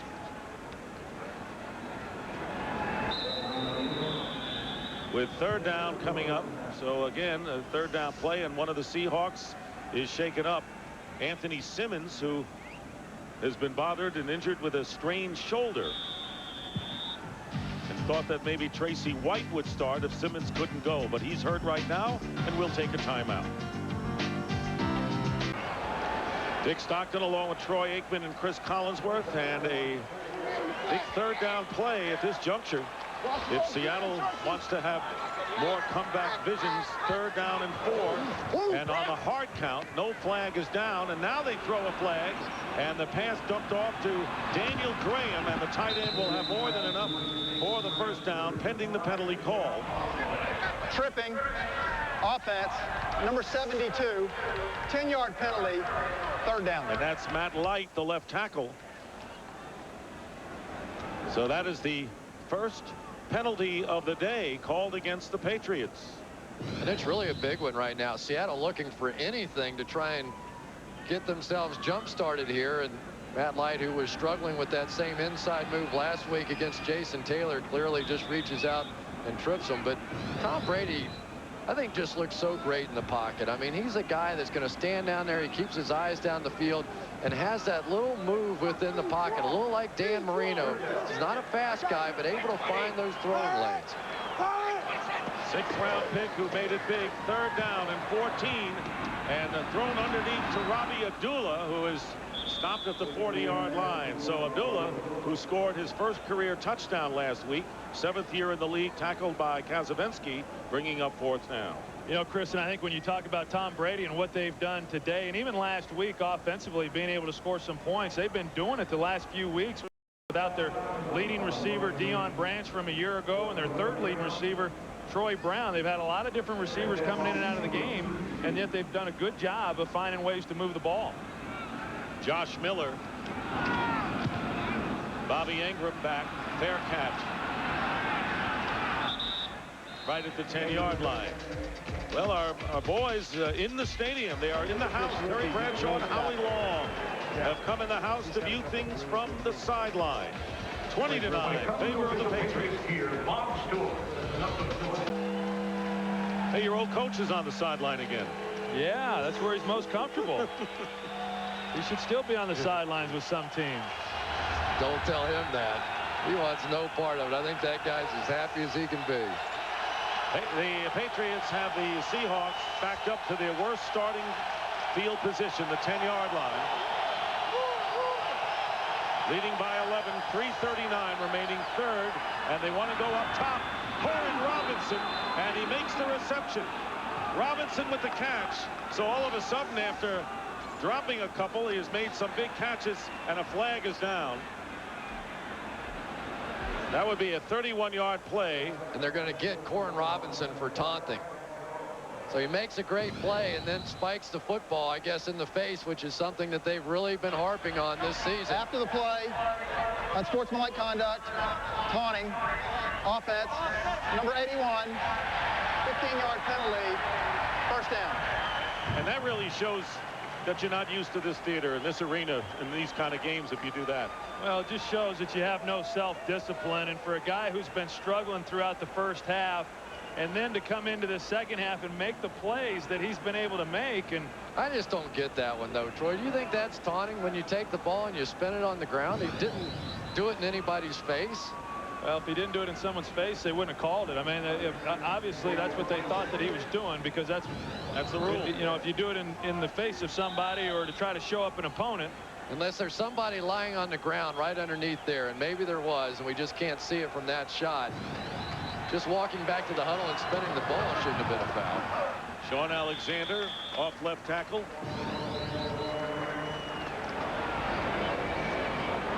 You be the judge. I don't see it. I'm sorry. I do not think that's taunting. It was Rodney Harrison that actually made the call to the official. He's the one who started complaining, saying, hey, official, isn't that taunting? And he got the call. Let him play. That's pathetic. I hate to see games that are decided by stupid calls. That's horrible. And officials can't let players talk them into throwing the flag. 2nd and 6 on the 30. That hurt the Seahawks. And the pass tip trying to go to Jackson. Deflected. And it'll be 3rd down coming up for Matt Hasselbeck. 2:46 remaining in the 3rd quarter. Seahawks trying to make inroads. They've had nothing but field goals as the #1 pick, Vince Wilfork, who is fitting more and more into the scheme of things, leaves the game.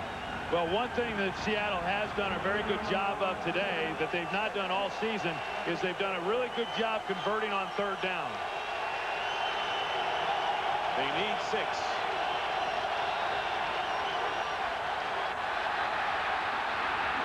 Hasselbeck is tackled by Mike Vrabel. Mike Vrabel making the shoe top tackle from behind, a loss of 3, and the Seahawks have to punt. Yeah, and Mike Vrabel just doing a great job of coming up and continuing on the play. And Hasselbeck, it appeared that he was going to be able to get outside, and if he couldn't find anybody because of the coverage, he would have been able to run for the 1st down, but Mike Vrabel is able to get him to the ground. And the rookie Donnie Jones, 7th round pick from LSU, forced to kick with Tom Ruin out of action and picked up by Kevin Falk. And look at Kevin Falk get away from trouble and get 5 more yards than he should have gotten, and finally out of bounds at the 38-yard line. Patriots good field position. So Mike Vrabel, who can do it offensively as we saw in last year's Super Bowl, and defensively as we saw on the last play. Hasselbeck and Brady, both 6th round draft picks. This is what they've done. Yeah, and actually I think Matt Hasselbeck has done a pretty good job throwing the football. I mean, he's put the ball in some good places. The 2 interceptions I don't think were his fault. Certainly not the tipped ball. And then the second one, I thought Darrell Jackson could have done a better job of coming back to it, or at least breaking it up. But both of these quarterbacks have been very efficient. And how many times have you watched Tom Brady and go, yeah, he's playing pretty well, then you look at the ratings, 117. Corey Dillon cutting to the outside and picking up 6 yards. Ken Hamlin making the tackle on the play with 1:53 to go. So the Patriots, who did not punt in the first half in 5 possessions, have had to kick it away in both of theirs in the second. Well, anytime your safety, Ken Hamlin, is making the tackle 6 yards up the field, you've got some problems. 2nd and 4.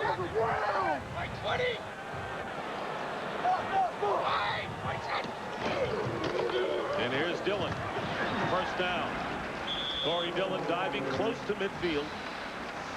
Well, baseball very much in that, and I'm not sure Tim McCarver felt that way either. You always got to be nice to the guys you're working with in the booth. You don't want to turn them on them dramatically. I know, Troy, I don't want to do that with you, but no, because I'm standing right next to you. And he's big. But you know, when you talk about all time, you know, Roger Clemens is you know, won a bunch of Cy Youngs. And if you say to me, who is the greatest pitcher of all time, I will only say this: Roger's been a great one. I don't know if he comes to mind first. I will say that. It's pretty good, though. Oh, no, and it's been amazing, you know, how effective he has been through the years in the big clutch situations. 3 different teams too. Well, everybody always wants to say who's the best of whatever, best quarterback, the best. You can't ever find out who the best is. Let's just say that he's amongst the best, and he's in pretty high company. Kevin Falk is tackled, and that is the end of the 3rd quarter as time runs out, with the Patriots leading the Seahawks 20-9. And the NFL on Fox will continue after a word from your local Fox station. The only thing I'll say about that poster is we haven't seen Bill Belichick in the debates yet. Now, when we see him in the debates, then we can have a better judgment, right? I think he would do just fine. What about the other two? All right, we're not talking about that. 3rd down and 7 as we start the 4th quarter. Patriots on the 48 of the Seahawks. Plenty of time, and Brady doesn't see any receivers, but he'll run for the first down.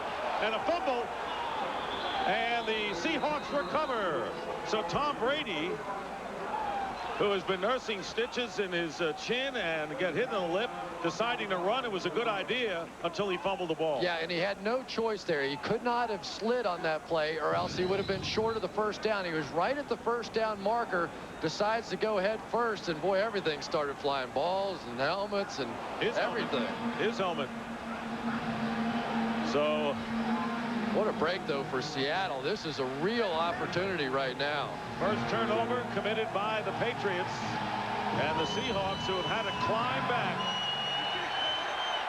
have a first down on their 42-yard line. Just the start of the 4th quarter.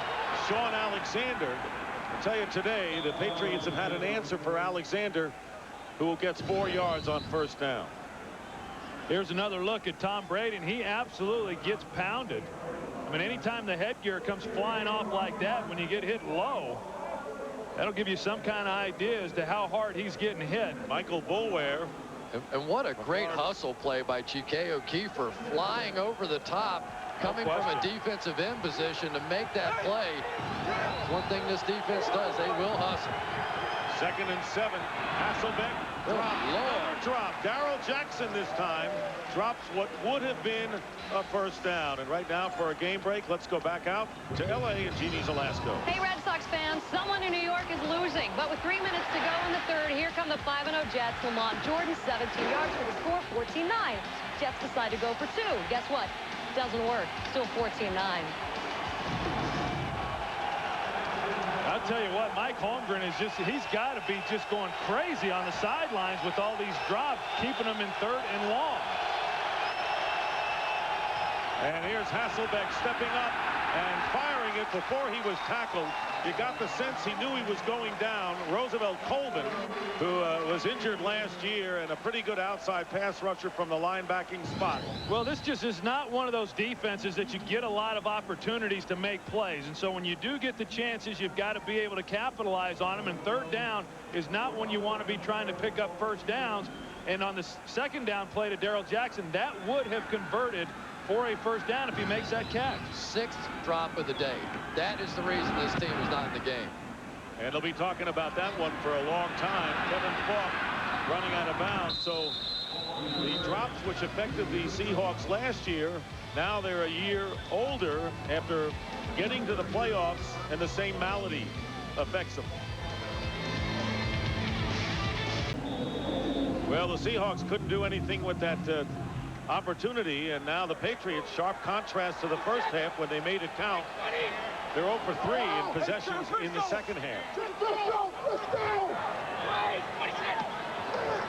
Tom Brady from the 28 sets up the screen to Corey Dillon, and a good tackle made by the linebacker Tracy White, who replaced Anthony Simmons, who came out of the game with bruised ribs.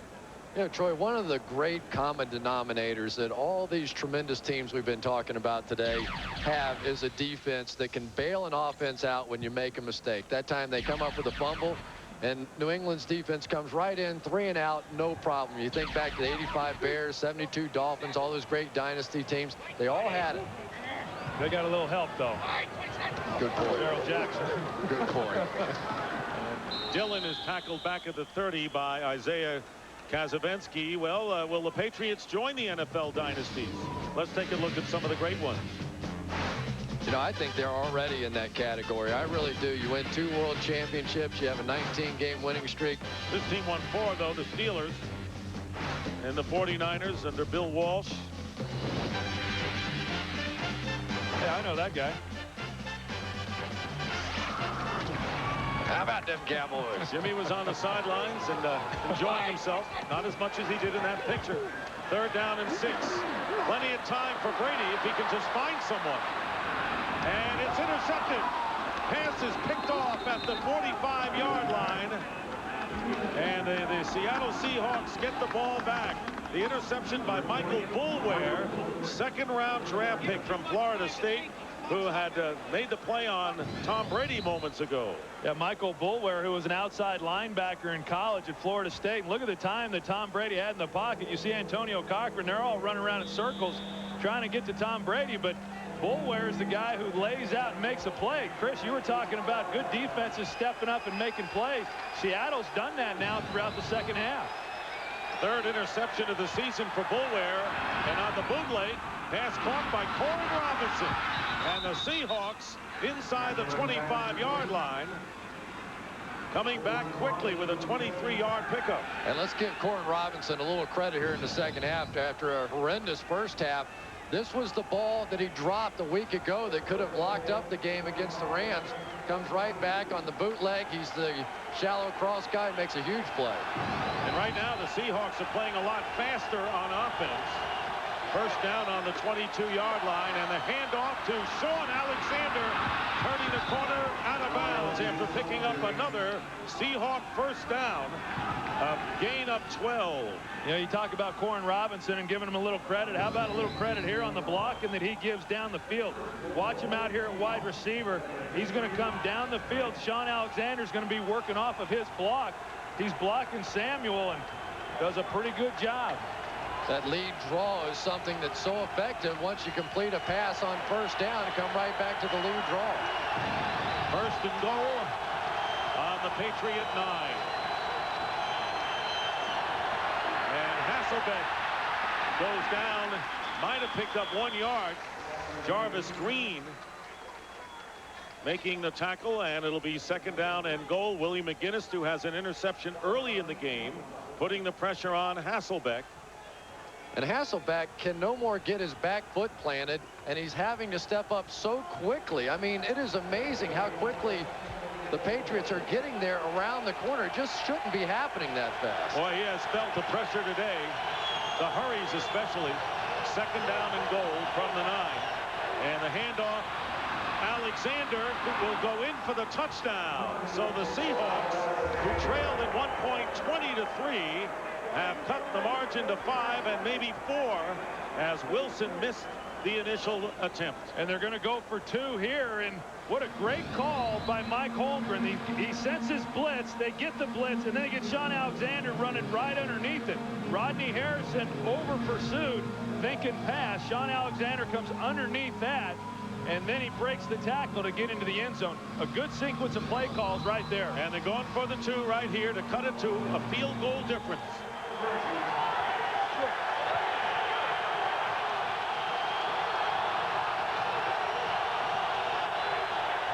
Hasselbeck's pass caught for the two-point conversion to Jeremy Stevens.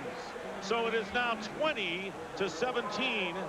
And let's see if there's a flag down, and there is, back at the 10-yard line. The point is good. Personal foul, roughing the passer. Defense, number 37, shot below the knees. 15-yard penalty will be assessed on the kickoff. Timeout. Matt Hasselbeck said Rodney Harrison is the dirtiest player in the league, and he gets called for the personal foul, the two-point conversion. It's a three-point game, and the Seahawks very much back in this game. Well, on the line right now is the Patriots' 30-game winning streak when they're leading after 3, but bigger than that, the longest current streak in the NFL. They've won 19 straight games, and no one has right now has a 30-game win streak for those that have led going into the final 15 minutes. 20-17, 14 unanswered points by the Seahawks, and when you kick off so close to midfield, it's easy to kick it to the back of the end zone. Rodney Harrison coming around the corner is going to get the foul. He's just going to turn back to look where the pass was and never really realize he runs into Matt Hasselbeck. But the Seahawks do nothing to take advantage of it. They just kick it out of the end zone. And back here at Gillette Stadium, and this is a matter of turnovers, because 2 Seahawk turnovers in the first half, giving the Patriots the big lead. 2 Patriot turnovers in the second half. One really hurt, this last one. And the pass crossing pattern to the tight end Daniel Graham, getting 11 in the first down, as we check in again with Pam Oliver. Hey, Dick, offensive coordinator Charlie Weiss gathered up the Patriots offense, the entire offense, before they took the field, and he gave them a pretty good chewing out. He wants to see a better effort from that group, and he also wants to see the Patriots play smarter than they have in the second half. Some concern starting to grow now on the faces of the Patriots, Dick. And well, you know, obviously that's a good reason, because the Seahawks have narrowed the gap to 3. We're down 20-3 at one time, and Tom Brady's pass off the hands of David Patton. So all of a sudden the Patriots are a little skittery out there, Chris. And the one thing now that Seattle cannot get in the mode of is what they did, I thought, in the final 8 minutes last week. They start getting into this 4-man pass rush. They're just not that effective in the 4-man pass rush. And when they play the zone behind it, if you have a lot of time to throw, that zone gets stretched vertically, and there's a lot of room in between for those crossing routes. Wouldn't be surprised to see Brady come right back to it. 2nd and 10. Plenty of time remaining. Brady to Kevin Falk out of the backfield, first down. Kevin Falk, very valuable performer today, and teaming up well with Corey Dillon, picking up 14. You know, and Matt Light, 72, has done a good job on Grant Wistrom on the outside. We haven't talked much about Grant Wistrom, and that's why. And Tom Brady doing a great job. This is really one of the things that he does well. We talked about it a little bit earlier, the patience that he has, but when you get a back coming out of the backfield, when the defenders are focused so much on the routes down the field, you can pick up some big gains getting the ball into his hands. From the 45-yard line. And going down was Brady, and he throws it away. And it was Rashad Moore who makes the play, but Brady finally gets it away for an incomplete pass, bringing up 3rd down. Well, in that time, Grant Wistrom, he read it out. They were trying to run a screen coming back the other way to Kevin Falk. You take a watch on him. He's going to come out like he's Brock and Wistrom. And then Brady's going to come back trying to get the ball into his hands. You see the lineman coming out. But because Wistrom sensed it, he stayed with Falk, and they were unable to get the ball to him. It was a good job by Brady to look back before he threw it. A lot of quarterbacks will just turn and make that throw, and it would have been intercepted. Joe Theismann. Brady, no names, please. And the incompleted pass, Patton, was defended by Ken Lucas. Crowd was looking for a pass interference call, but it looked like Lucas had all ball. Yeah, and we've seen now these cornerbacks for the Seattle Seahawks really grow up over the past 2 years. That's just great defense, not a foul at all. Marcus Trufant, Ken Lucas are guys that I think are now starting to move up in tandem as one of the better cornerback pairs in the league. I don't think we can say enough about what the job that this defense has done here in the second half of getting this team back into this ballgame. Remember, they had to play on half the field because of the turnovers and mistakes in the first half. And here's Brady on 3rd down and 10. And the catch is made. Daniel Graham with a clutch play. Difficult catch, 24 yards, first down to the Seahawk 31. And Daniel Graham is just becoming the go-to guy in clutch situations for Tom Brady. The Seahawks back off. I thought they might blitz here. Maybe they're still a little gun shy after their blitz that beat them last week against the Rams. It was 3rd and 10, and they just fell back into the zone, and Tom Brady just made a great throw. Sure has, Chris, and Graham on a string of touchdown receptions. 5 straight games. Keep it on the ground to Kevin Falk.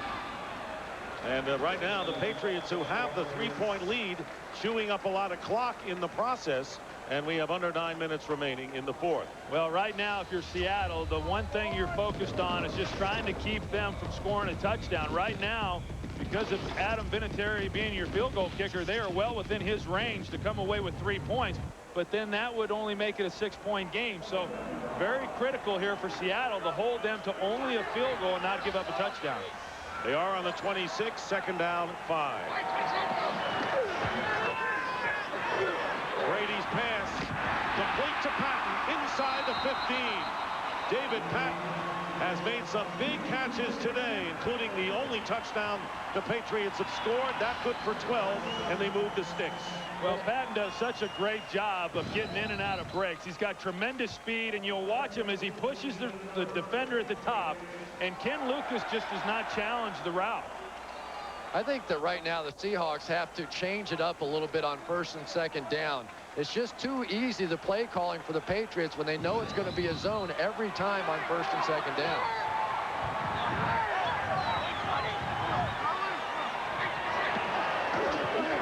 Hand off to Corey Dillon, and not much there as he runs right into Rashad Moore, picking up 2 yards. Under 7.5 to play here in the 4th quarter.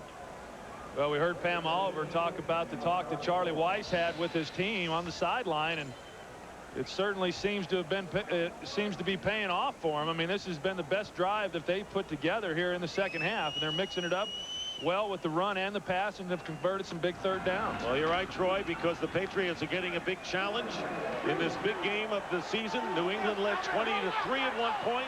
Seattle has come back in the second half. Patriots with 19 straight victories. Play action for Brady on 2nd down, and he flutters this one out of bounds, but gets a good pass rush, this time from Cedric Woodard. And I'm just not sure what Tom Brady saw there that didn't make him make that throw. David Givens coming in short motion and going right back out in the flat on the bootleg look, and it looked like he had him for a pretty sizable gain, and he just pulled it down and decided to throw it away. Now you take a watch at Cedric Woodard. He grabs Tom Brady and really slams him right there. I mean, the referee's watching it the entire way, but that could have been called. I think he's very fortunate that they didn't throw the flag. Yeah, you got to keep these quarterbacks in their dresses now. 11th play of the drive.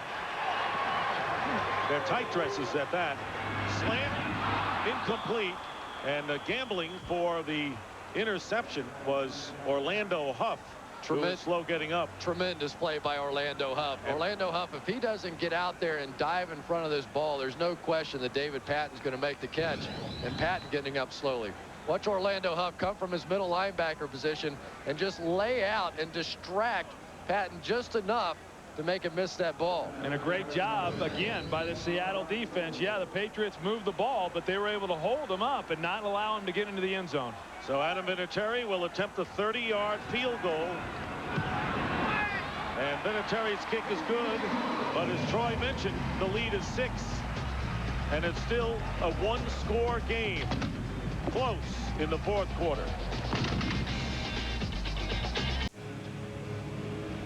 Patriots leading the Seahawks 23-17. Guys, you have to give the Seahawks a lot of credit for coming back with that big deficit in the first half in a tough road game against this team. And you know, this is exactly what I want to see out of the Seattle Seahawks. Can they now, with 6+ minutes to go, come back and beat the world champions with a touchdown? This may just be their moment, Fire. Maurice Mars will run it out from 2 yards in the end zone. Still on his feet. and bucks forward to the 26. 28-yard return by Morris in a 6-point duel. A lot closer than it looked in the first half by far. Comeback for Seattle, and some of the big plays and how they came back. Tom Brady trying to run it on 3rd down, hit hard by Michael Boulware, fumbled the ball, and then later Boulware making an interception, his 3rd of the year, and then the touchdown by Sean Alexander, a 9-yard run, the 2-point conversion looming large, and congrats from Trent Dilfer, who has won a Super Bowl with Baltimore. For Matt Hasselbeck, Tom Brady watching as the Seahawks start from the 26. Patriots by 6. Hasselbeck avoids a linebacker and completes to Corin Robinson, and his forward progress appears to be enough for a first down. And really a great job by Matt Hasselbeck. He gets outside. He's got Darrell Jackson, who they were trying to get the ball to up the sideline, but because of pressure, he had to come back inside. And the thing where I think Matt Hasselbeck has improved the most is his understanding of this offense and where his 2nd and 3rd receivers are. Great example of it right there. Roosevelt Colvin left in his tracks by Hasselbeck. Corin Robinson with his 7th 100-yard game of his career. From the 36, pressure on Hasselbeck, firing downfield, and not even seeing it was Darrell Jackson who didn't turn around. Right now, time for a game break. All right, Jeannie, and a penalty, illegal formation called against the Seahawks declined by the Patriots, bringing up 2nd and 10. And I can't tell you how important I think this moment is, not just for Matt Hasselbeck, for the Seattle Seahawks.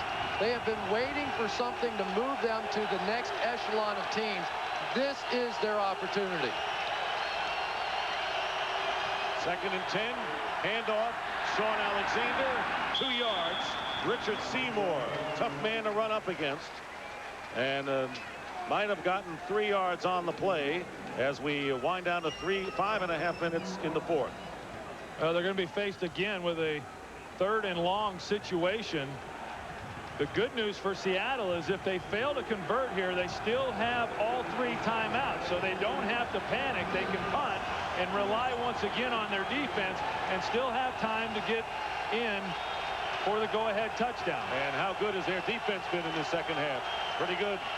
3rd down and 6. Hasselbeck, and the pass to Maurice Morris, good. And he makes the grab, and it is a first down for the Seahawks. Morris with a clutch grab on the low throw, and the Seahawks move the sticks. And the Patriots that time defensively were completely unsettled. Watch them running around in the backfield, and they just never got set. And it's going to cost them a first down here. If they had been settled, I think they would have had that one covered. Great catch by Maurice Morris. Clutch catch on his part. Handoff, Sean Alexander dives into New England territory. Picking up 4 yards on first down with Teddy Bruschi. New England Patriots looking for their 20th straight victory. But as far as the NFL's all-time regular season mark, a victory for the Patriots will make it 17 in a row, tying them with the 1933-34 Chicago Bears. And that would be the regular season winning streak. Play action. Hasselbeck swings it out to Sean Alexander down the sideline, and Alexander picks up about 20 yards after the catch before Rodney Harrison knocks him out of bounds. 25-yard pickup. And let me tell you, Chris Terry on the outside, number 72, does a great job on Mike Vrabel, which allows Hasselbeck the time to get it to the outside. They got Roman Pfeiffer locked up in coverage on Sean Alexander. Nice job of finding him by Matt Hasselbeck. Big game. And one of the things that the Patriots do is they try and read on the fly. That time Roman Pfeiffer got caught inside and gave up a big play. And the Patriots are indicating movement as Roosevelt Colvin just knocking down the left tackle for the Seahawks. And I think Colvin was right. I think there was some movement there on that left side of the offensive line. There are 2 fouls on the play. False start, offense, number 86. Personal foul, unnecessary roughness, defense. Number 59. By rule, false start is ignored. Be half the distance to the goal on the defense. First down. And Chris, I got to tell you, I kind of like that call. I mean, there was movement, but Colvin clearly takes a shot. I mean, he comes through. He doesn't have to come in and do that. I think that's a good call by the official. You know, I agree with you, Troy, but I'll also say this. It's one that's not often made. You're absolutely right. Absolutely right. Rarely do they call it. Yeah, as a matter of fact, I don't think I have ever seen that call made. But you're absolutely right. He came in and he took a big shot. I think it's something that should be called in this league, but that's the first time I've seen it. Jeremy Stevens was the tight end who actually had moved. Yeah, and because it was a personal foul on New England, Seattle actually gains the yardage, so it was a benefit to them. Right, it's the 5-15 rule. Exactly. When you have that 5-yard penalty, it's ignored. You take the 15 yards, half the distance to the goal, and that offsets a little bit the rough call the Seahawks got earlier in the game. So now Seattle on the New England 13.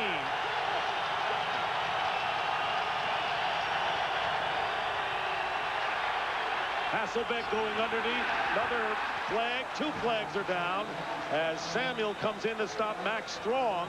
A loss of 1, but 2 yellow flags come flying. Tell you, this game has picked up intensity, and both calls will go against the Seahawks.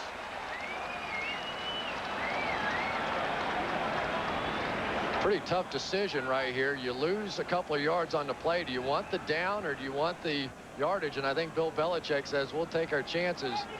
But it probably at this point now is 4-down territory. There are 2 fouls on the play. Illegal shift. Offense. That penalty's declined. Ineligible receiver downfield. Offense. Number 61. That penalty's also declined.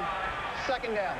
I'll tell you what, Chris, if Seattle does not go on to win this game, can you imagine the ride back to Seattle with all the opportunities that they've had to win this game and put more points on the board? And even having said all of that, all of the things that have happened, they're knocking on the door with a chance to win. Could this be the moment that Matt Hasselbeck and the Seattle Seahawks go over the top? Could be a turning point game. We'll know in 3:51. 2nd down and 12.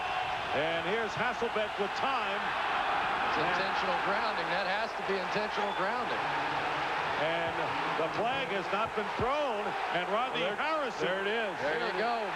What took them so long? Well, they wanted to get together and make sure there wasn't a receiver in the area. Offense, number 8. 10-yard penalty. Loss of down. 3rd down. The key part of that, of course, the loss of down, and Matt Hasselbeck started to scramble, and he's going to see somebody right in his face, and he's just going to flick it, but there's not a receiver anywhere in sight. Good call by the official. Now, the only thing that Matt Hasselbeck could have done to avoid that is if he throws it out of the end zone in the vicinity of a receiver, then he's okay. You can throw it out of the end zone from within the pocket, but throwing it away from inside the pocket when there's no receiver there to avoid the sack, definitely intentional grounding. Good call. And you're right, Troy. I don't think he had enough time to go into the end zone to throw it away. 3rd down and 21. Seahawks have to get inside the 10. Pressure from behind. Down he goes. And Mike Vrabel with the sack. But it's going to be offsides against the Patriots. Going to get another shot at that one. And Matt Hasselbeck knew that he had the offsides on the defense. He was hoping to have enough time to get a shot down the field. He had a free play, but Vrabel comes off the edge. Defense. Doesn't have a chance. Number 50. 5-yard penalty. 3rd down. And that's why Vrabel was able to get to Matt Hasselbeck so easily. So that will bring up 3rd down and now 16. And I'll tell you what, Dick, right now Walter Jones, the left tackle, and Chris Terry, the right tackle, they have their work cut out for them because these guys off the edge, Vrabel, Colvin, these guys are smoking off the corner. Don't forget, you do have all 3 timeouts for the Seattle Seahawks. You could kick a field goal here. Try and hold them, use your timeouts, and get the ball back. 3rd down and 16. Ball is on the 19. And the pass is caught by Jeremy Stevens. And will be about 9 yards shy of the 1st down. And it'll be 4th down coming up. Eugene Wilson makes the decisive tackle. Well, you either got to hurry up and go for it right now, or you got to get your field goal team out as soon as possible. There's time coming off the clock, and by them being indecisive as to what they were going to do. The valuable time is coming off this clock right now. And I think Matt Hasselbeck got rushed on that last one because he'd been under so much pressure. You just don't expect your quarterback in that situation to not take a shot in the end zone to try and win the game. They basically gave up on the play. I'm a little surprised they didn't burn a timeout. They lost about 40 seconds. Josh Brown right down the middle, and the kick is good. So that is Josh Brown's 4th field goal of the game. And the Seahawks now trail by 3. Even though they didn't get the touchdown, guys, I don't think that's a bad move the way their defense is playing, and with the timeouts remaining. 3:01 is a lot of time. No, I think the right decision was made in terms of kicking the field goal. But right now they've got to rely on the defense. But the one thing that New England has done over and over, whenever they've had to run the time off the clock to preserve a win, they've been able to do that, and that's what they're going to have to try to do again here today. Yeah, but for me, the real story of this game has been the play of the Patriots defense in the red zone. Every time that they get down in the red zone, they've been able to hold them to a field goal. Seahawks have been going up and down the field pretty effectively all day, but in money time, it's been the New England defense that's made the plays. As you know, the way this game started, whoever thought we would come to 3 minutes to go in this game being on the line. Well, let's not forget, I mean, coming into this game, Seattle had never trailed in a ball game, and so for them to show some resiliency and show some character and coming back against a good football team on the road, this thing's a long way from being over, but they showed me something here in the second half. Yeah, I'd agree with you. I think the Seahawks showing how they responded to adversity on the road against a team that has won 19 straight games. And this Seahawks defense, Grant Wistrom was telling us yesterday, he said, we've gotten to the point where we want to be the ones on the field to decide the game. Well, here you go, guys. You got it, big boy. Right there it is. Josh Brown kicking off. And back deep is Bethel Johnson.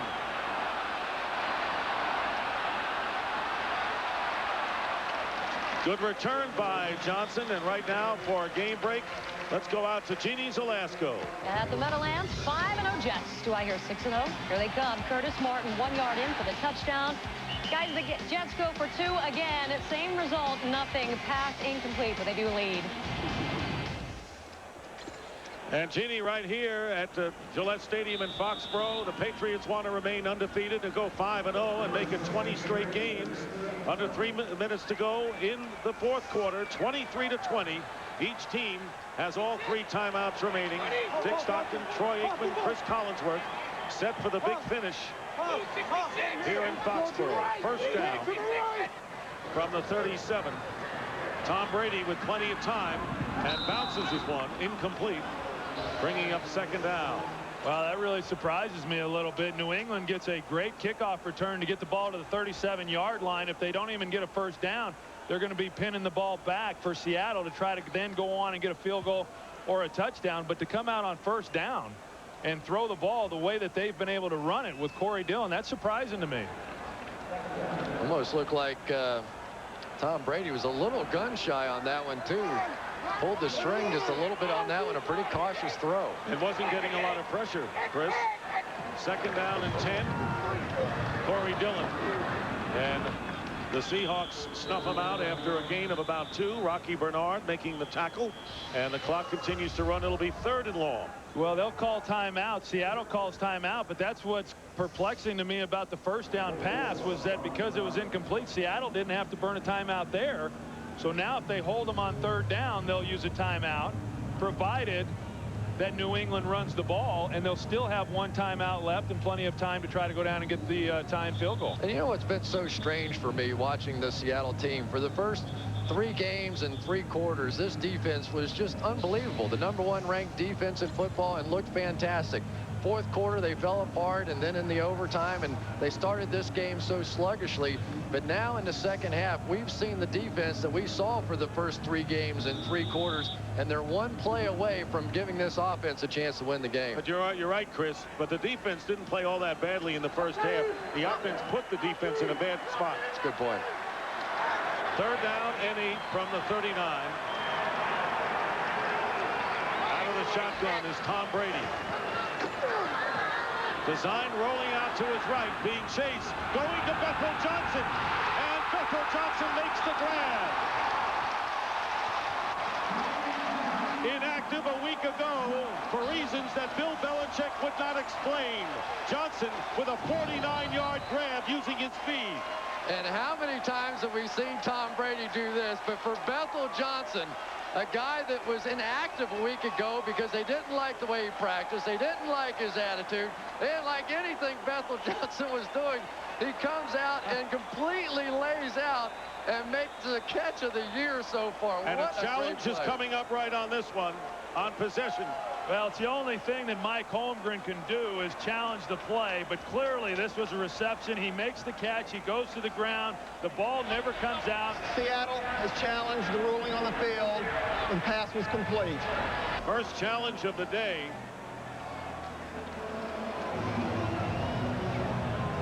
It really is pretty remarkable, Chris, when you talk about, yeah, no question. I mean, the ball, his arm's underneath the ball when it goes to the ground, and just makes a great athletic move to lay out and make the catch, and then with one arm to still maintain possession. But like you said, Dick, I mean, for a guy who was inactivated last week, basically for disciplinary reasons, didn't feel that he was the professional or working the way that he should in practice, for him to be the guy that steps up at the end of the game and makes the play is what a great play on his part. You know, Chris, I got to tell you that after that game, Bill Belichick was peppered by the media here. Why did you inactivate Bethel Johnson when you had Troy Brown out, Deion Branch out? Why would you do that? He said, look, you know, I have to decide each week who suits up.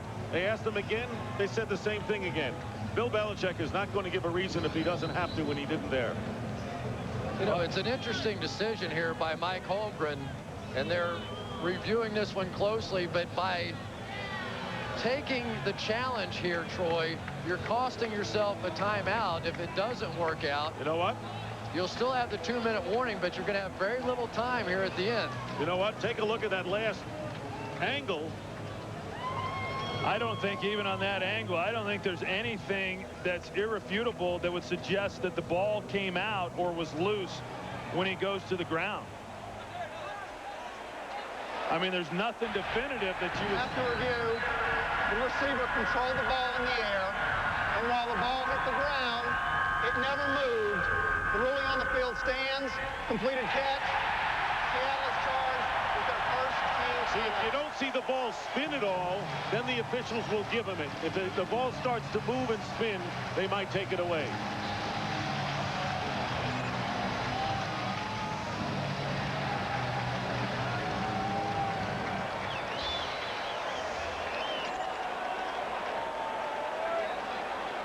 So it'll be 1st and 10 at the 12-yard line for the Patriots, and Dan Klecko comes back in.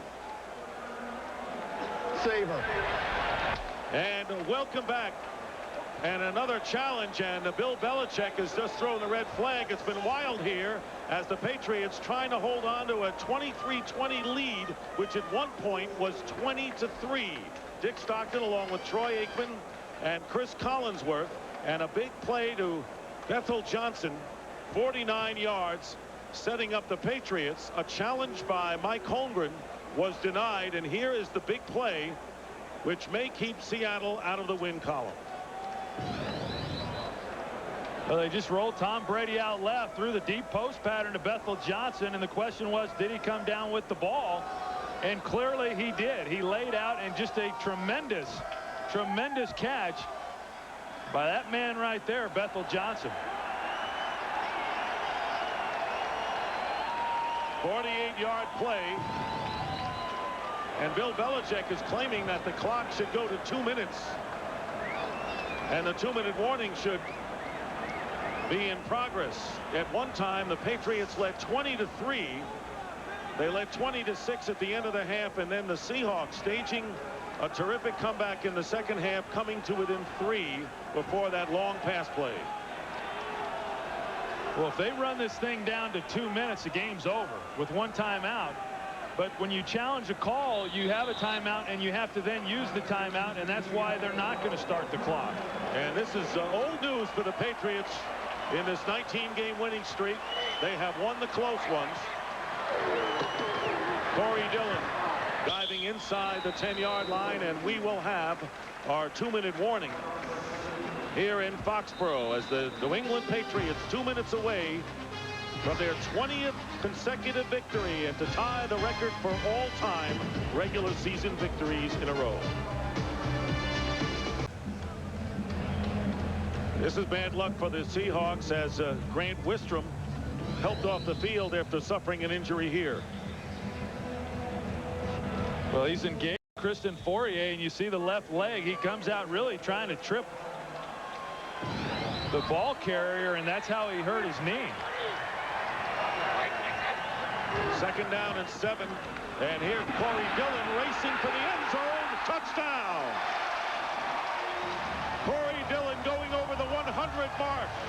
And the Patriots seal the victory here with 1:55 to go in the 4th quarter. You know, Troy, you hate to say it, but there's just the difference between world champions and wannabes.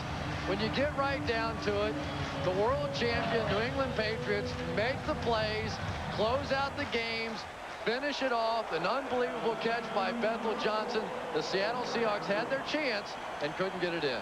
Well, we're just seeing another reason as to why they're going on to win their 20th in a row. Adam Vinatieri with the extra point, and that makes it 30-20. But I'll tell you what, the wannabes did not come out with a W for wannabes, but they staged a pretty good rally in the 2nd half. There's no question about it, and you have to give them a lot of credit. They fought hard. They came out. But the world champions are the world champions, and this is how you win 20 straight games with everything on the line. 3rd down and 8, you hit the bomb, you make the catch, you come down, and instead of having to settle for a field goal here at the end, you stick it in the end zone with a big, powerful new back and a new weapon in Corey Dillon. Guys look pretty tough. Yeah, they really do. And every game comes down to about 6 or 7 plays. At the end of each ball game, you go back, and 6 or 7 plays will define whether or not a team won the game or a team lost the game. And New England was able to make those 6 or 7 plays. And Seattle, when they had the opportunities to get things going in their favor, they failed to make them. Let's go back to the Bethel Johnson catch and watch Daniel Graham, number 82, right here.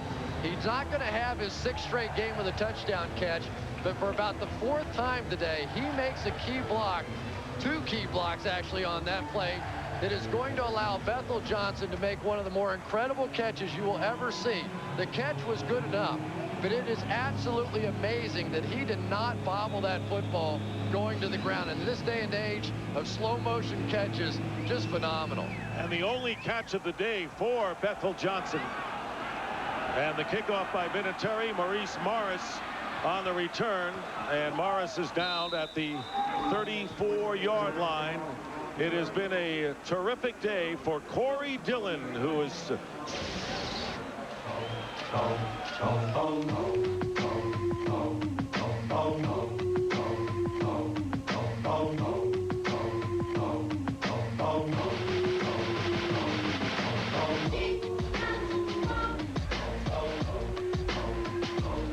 You know, I think Corey Dillon's found himself a home. I think you're exactly right. 105 yards today. He gives this offense the physical presence that the defense has always had.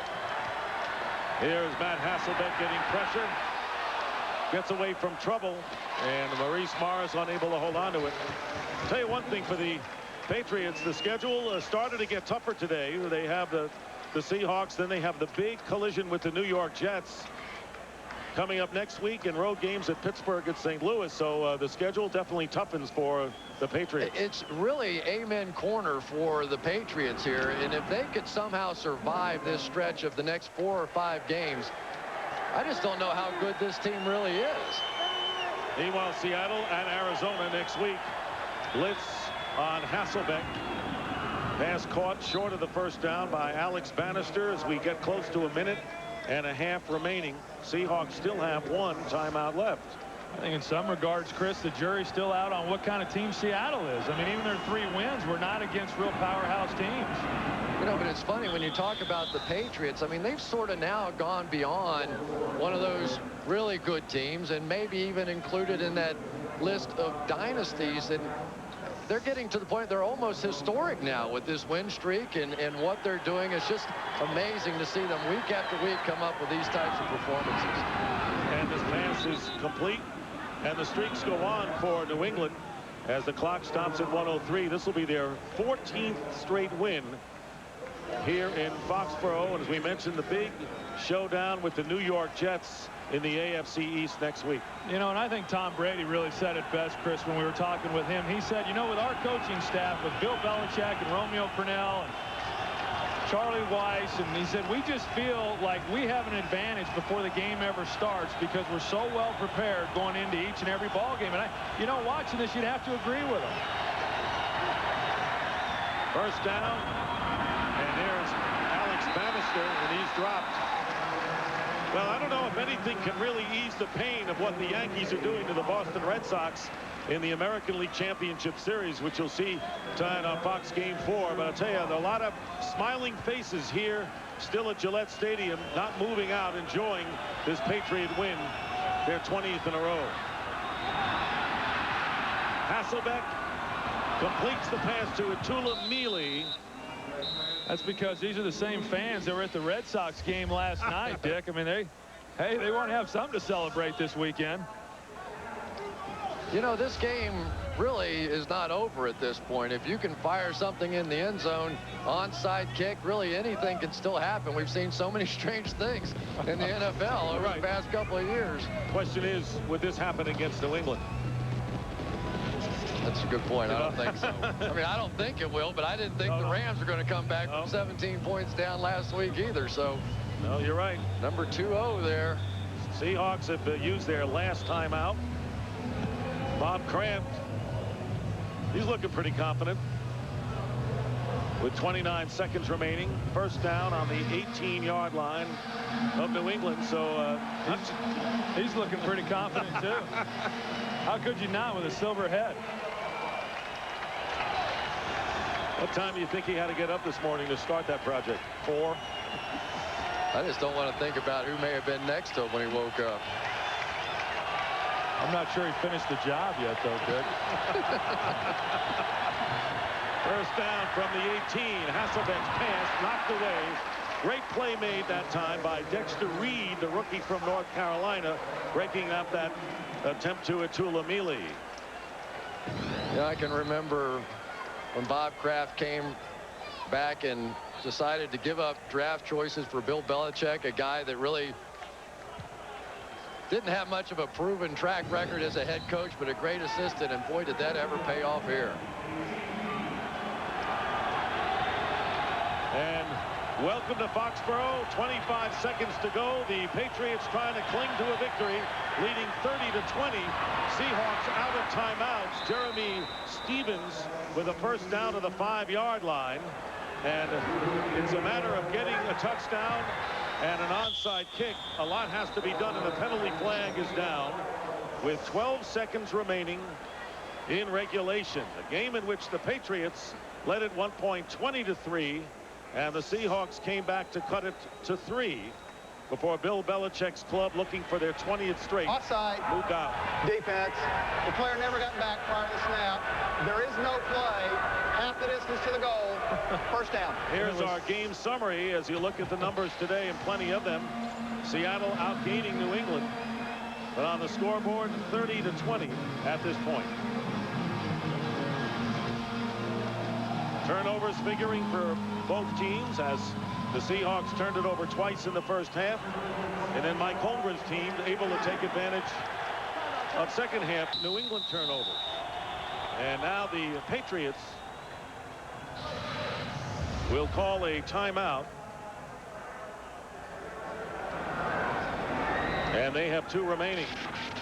Well, I just don't think you can overstate it enough, Dick, with what Seattle was able to do. I mean, we saw the statistics there and what took place, and you know, this is a good offensive football team, and I think it's a good defensive football team as well. But offensively, as you said, Chris, they were able to move the ball up and down the field between the 20s, but they just weren't able to punch it in when they got into the red zone for touchdowns, and that combined with the penalties and the turnovers was their downfall. And if they are going to be able to get to the next level, they certainly have the ability, and now it's just a matter of going out and playing at the level that they're capable of playing against when they're playing good football teams. That's something they didn't do last week, and it's something they failed again to do this week. You're right, Troy, and of course they still had the problem with the drop passes which really affected them in the first half, and a lot of mistakes. Otherwise, this game may not even be that close. It may be in Seattle's column. No question, and so much of what they do is revolved around throwing the football that if they don't get that part of it straightened out, then they're going to be losing a lot of games.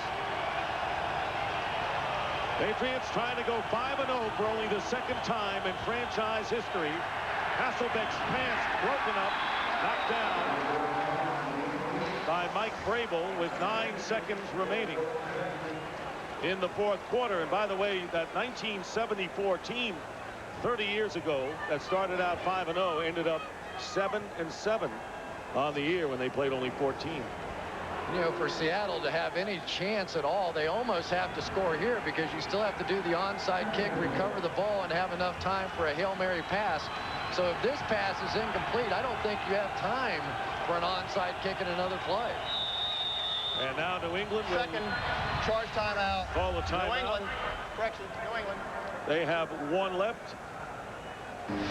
Been a wild game today. First the turnover, interception by Willie McGinnis. The drop passes. Yeah, I really felt that first turnover there by Richard Seymour when he popped it up in the air and Willie McGinnis intercepted it. The Seattle did come out at the beginning of this game and they were moving the ball very well, but you know that illustrates it all right there. But when you win 20 games in a row, week after week, different guys step up. But I think if you would have given me the roster today for the Patriots and asked me to list who was going to be the guy, I'm not sure Bethel Johnson would have been anywhere close to the top. We didn't know he'd be active in this game. Second and goal at the 2. Seahawks keep charging, and Sean Alexander unable to hold on to it with 4 seconds remaining. You ready to concede the game's over? Almost. Okay. You know, it's funny, though. I was watching the Rams-Seattle game on television, the tape of it. Right. I already knew the score, and I'm still saying to myself, there's no way they lost this game. So I've got that in me a little bit. So, again, the streak that is at stake today is the all-time regular season consecutive win streak. And the Patriots would tie the Bears with 17 in a row and a chance to break it next week against the New York Jets. And the Patriots have used their last timeout with 4 seconds remaining in this game. And Bill Belichick's team is used to close games. They've won 19 in a row, coming in by an average of 9.2 points a game. And this one is just a little over that. Well, Bill Belichick has been absolutely unbelievable. I mean, the job that he and his staff do, getting this team ready to play each and every week. And I say it all the time that when you talk about a league right now, when every week we talk about parity, and yet this team's able to come out, and they're not that much more talented than the rest of the teams that they play, and yet they come out and play, and they're ready to play every single weekend. I think it speaks volumes for him right there. But they're the Mariano Rivera of the NFL. These guys close games. They close them out. Third and goal. The ball at the 2. Time running out. And the pass away. That's the end of the game. But there's a flag down. And if the penalty is against the Patriots, the Seahawks will still have another play, and they will. Pass interference against Eugene Wilson. Pass interference. Defense. Number 36. The foul. Correction, number 26. The foul occurred in the end zone. The ball will be placed at the 1-yard line. The period will be extended for 1 untimed down. So Jeremy Stevens was interfered with, and the Seahawks will have one more play. It's a moot point now. With today's football, with the salary cap, trying to judge all of those things, the Patriots do it better than anyone. Absolutely they do, which is evident by their win streak. Last play of the game, and the Patriots do not let the runner get in. Max Strong wouldn't get in, and the game is over officially. And the Patriots have won 30-20, 20 straight wins, tying the Bears for the consecutive victory mark in regular season. But what a rally by Mike Holmgren. And Bill Belichick goes out to meet Holmgren after a terrific finish. So that's the final score. The Patriots 30, the Seahawks 20. And we'll be back to wrap things up here from Gillette Stadium in Foxborough in just a moment.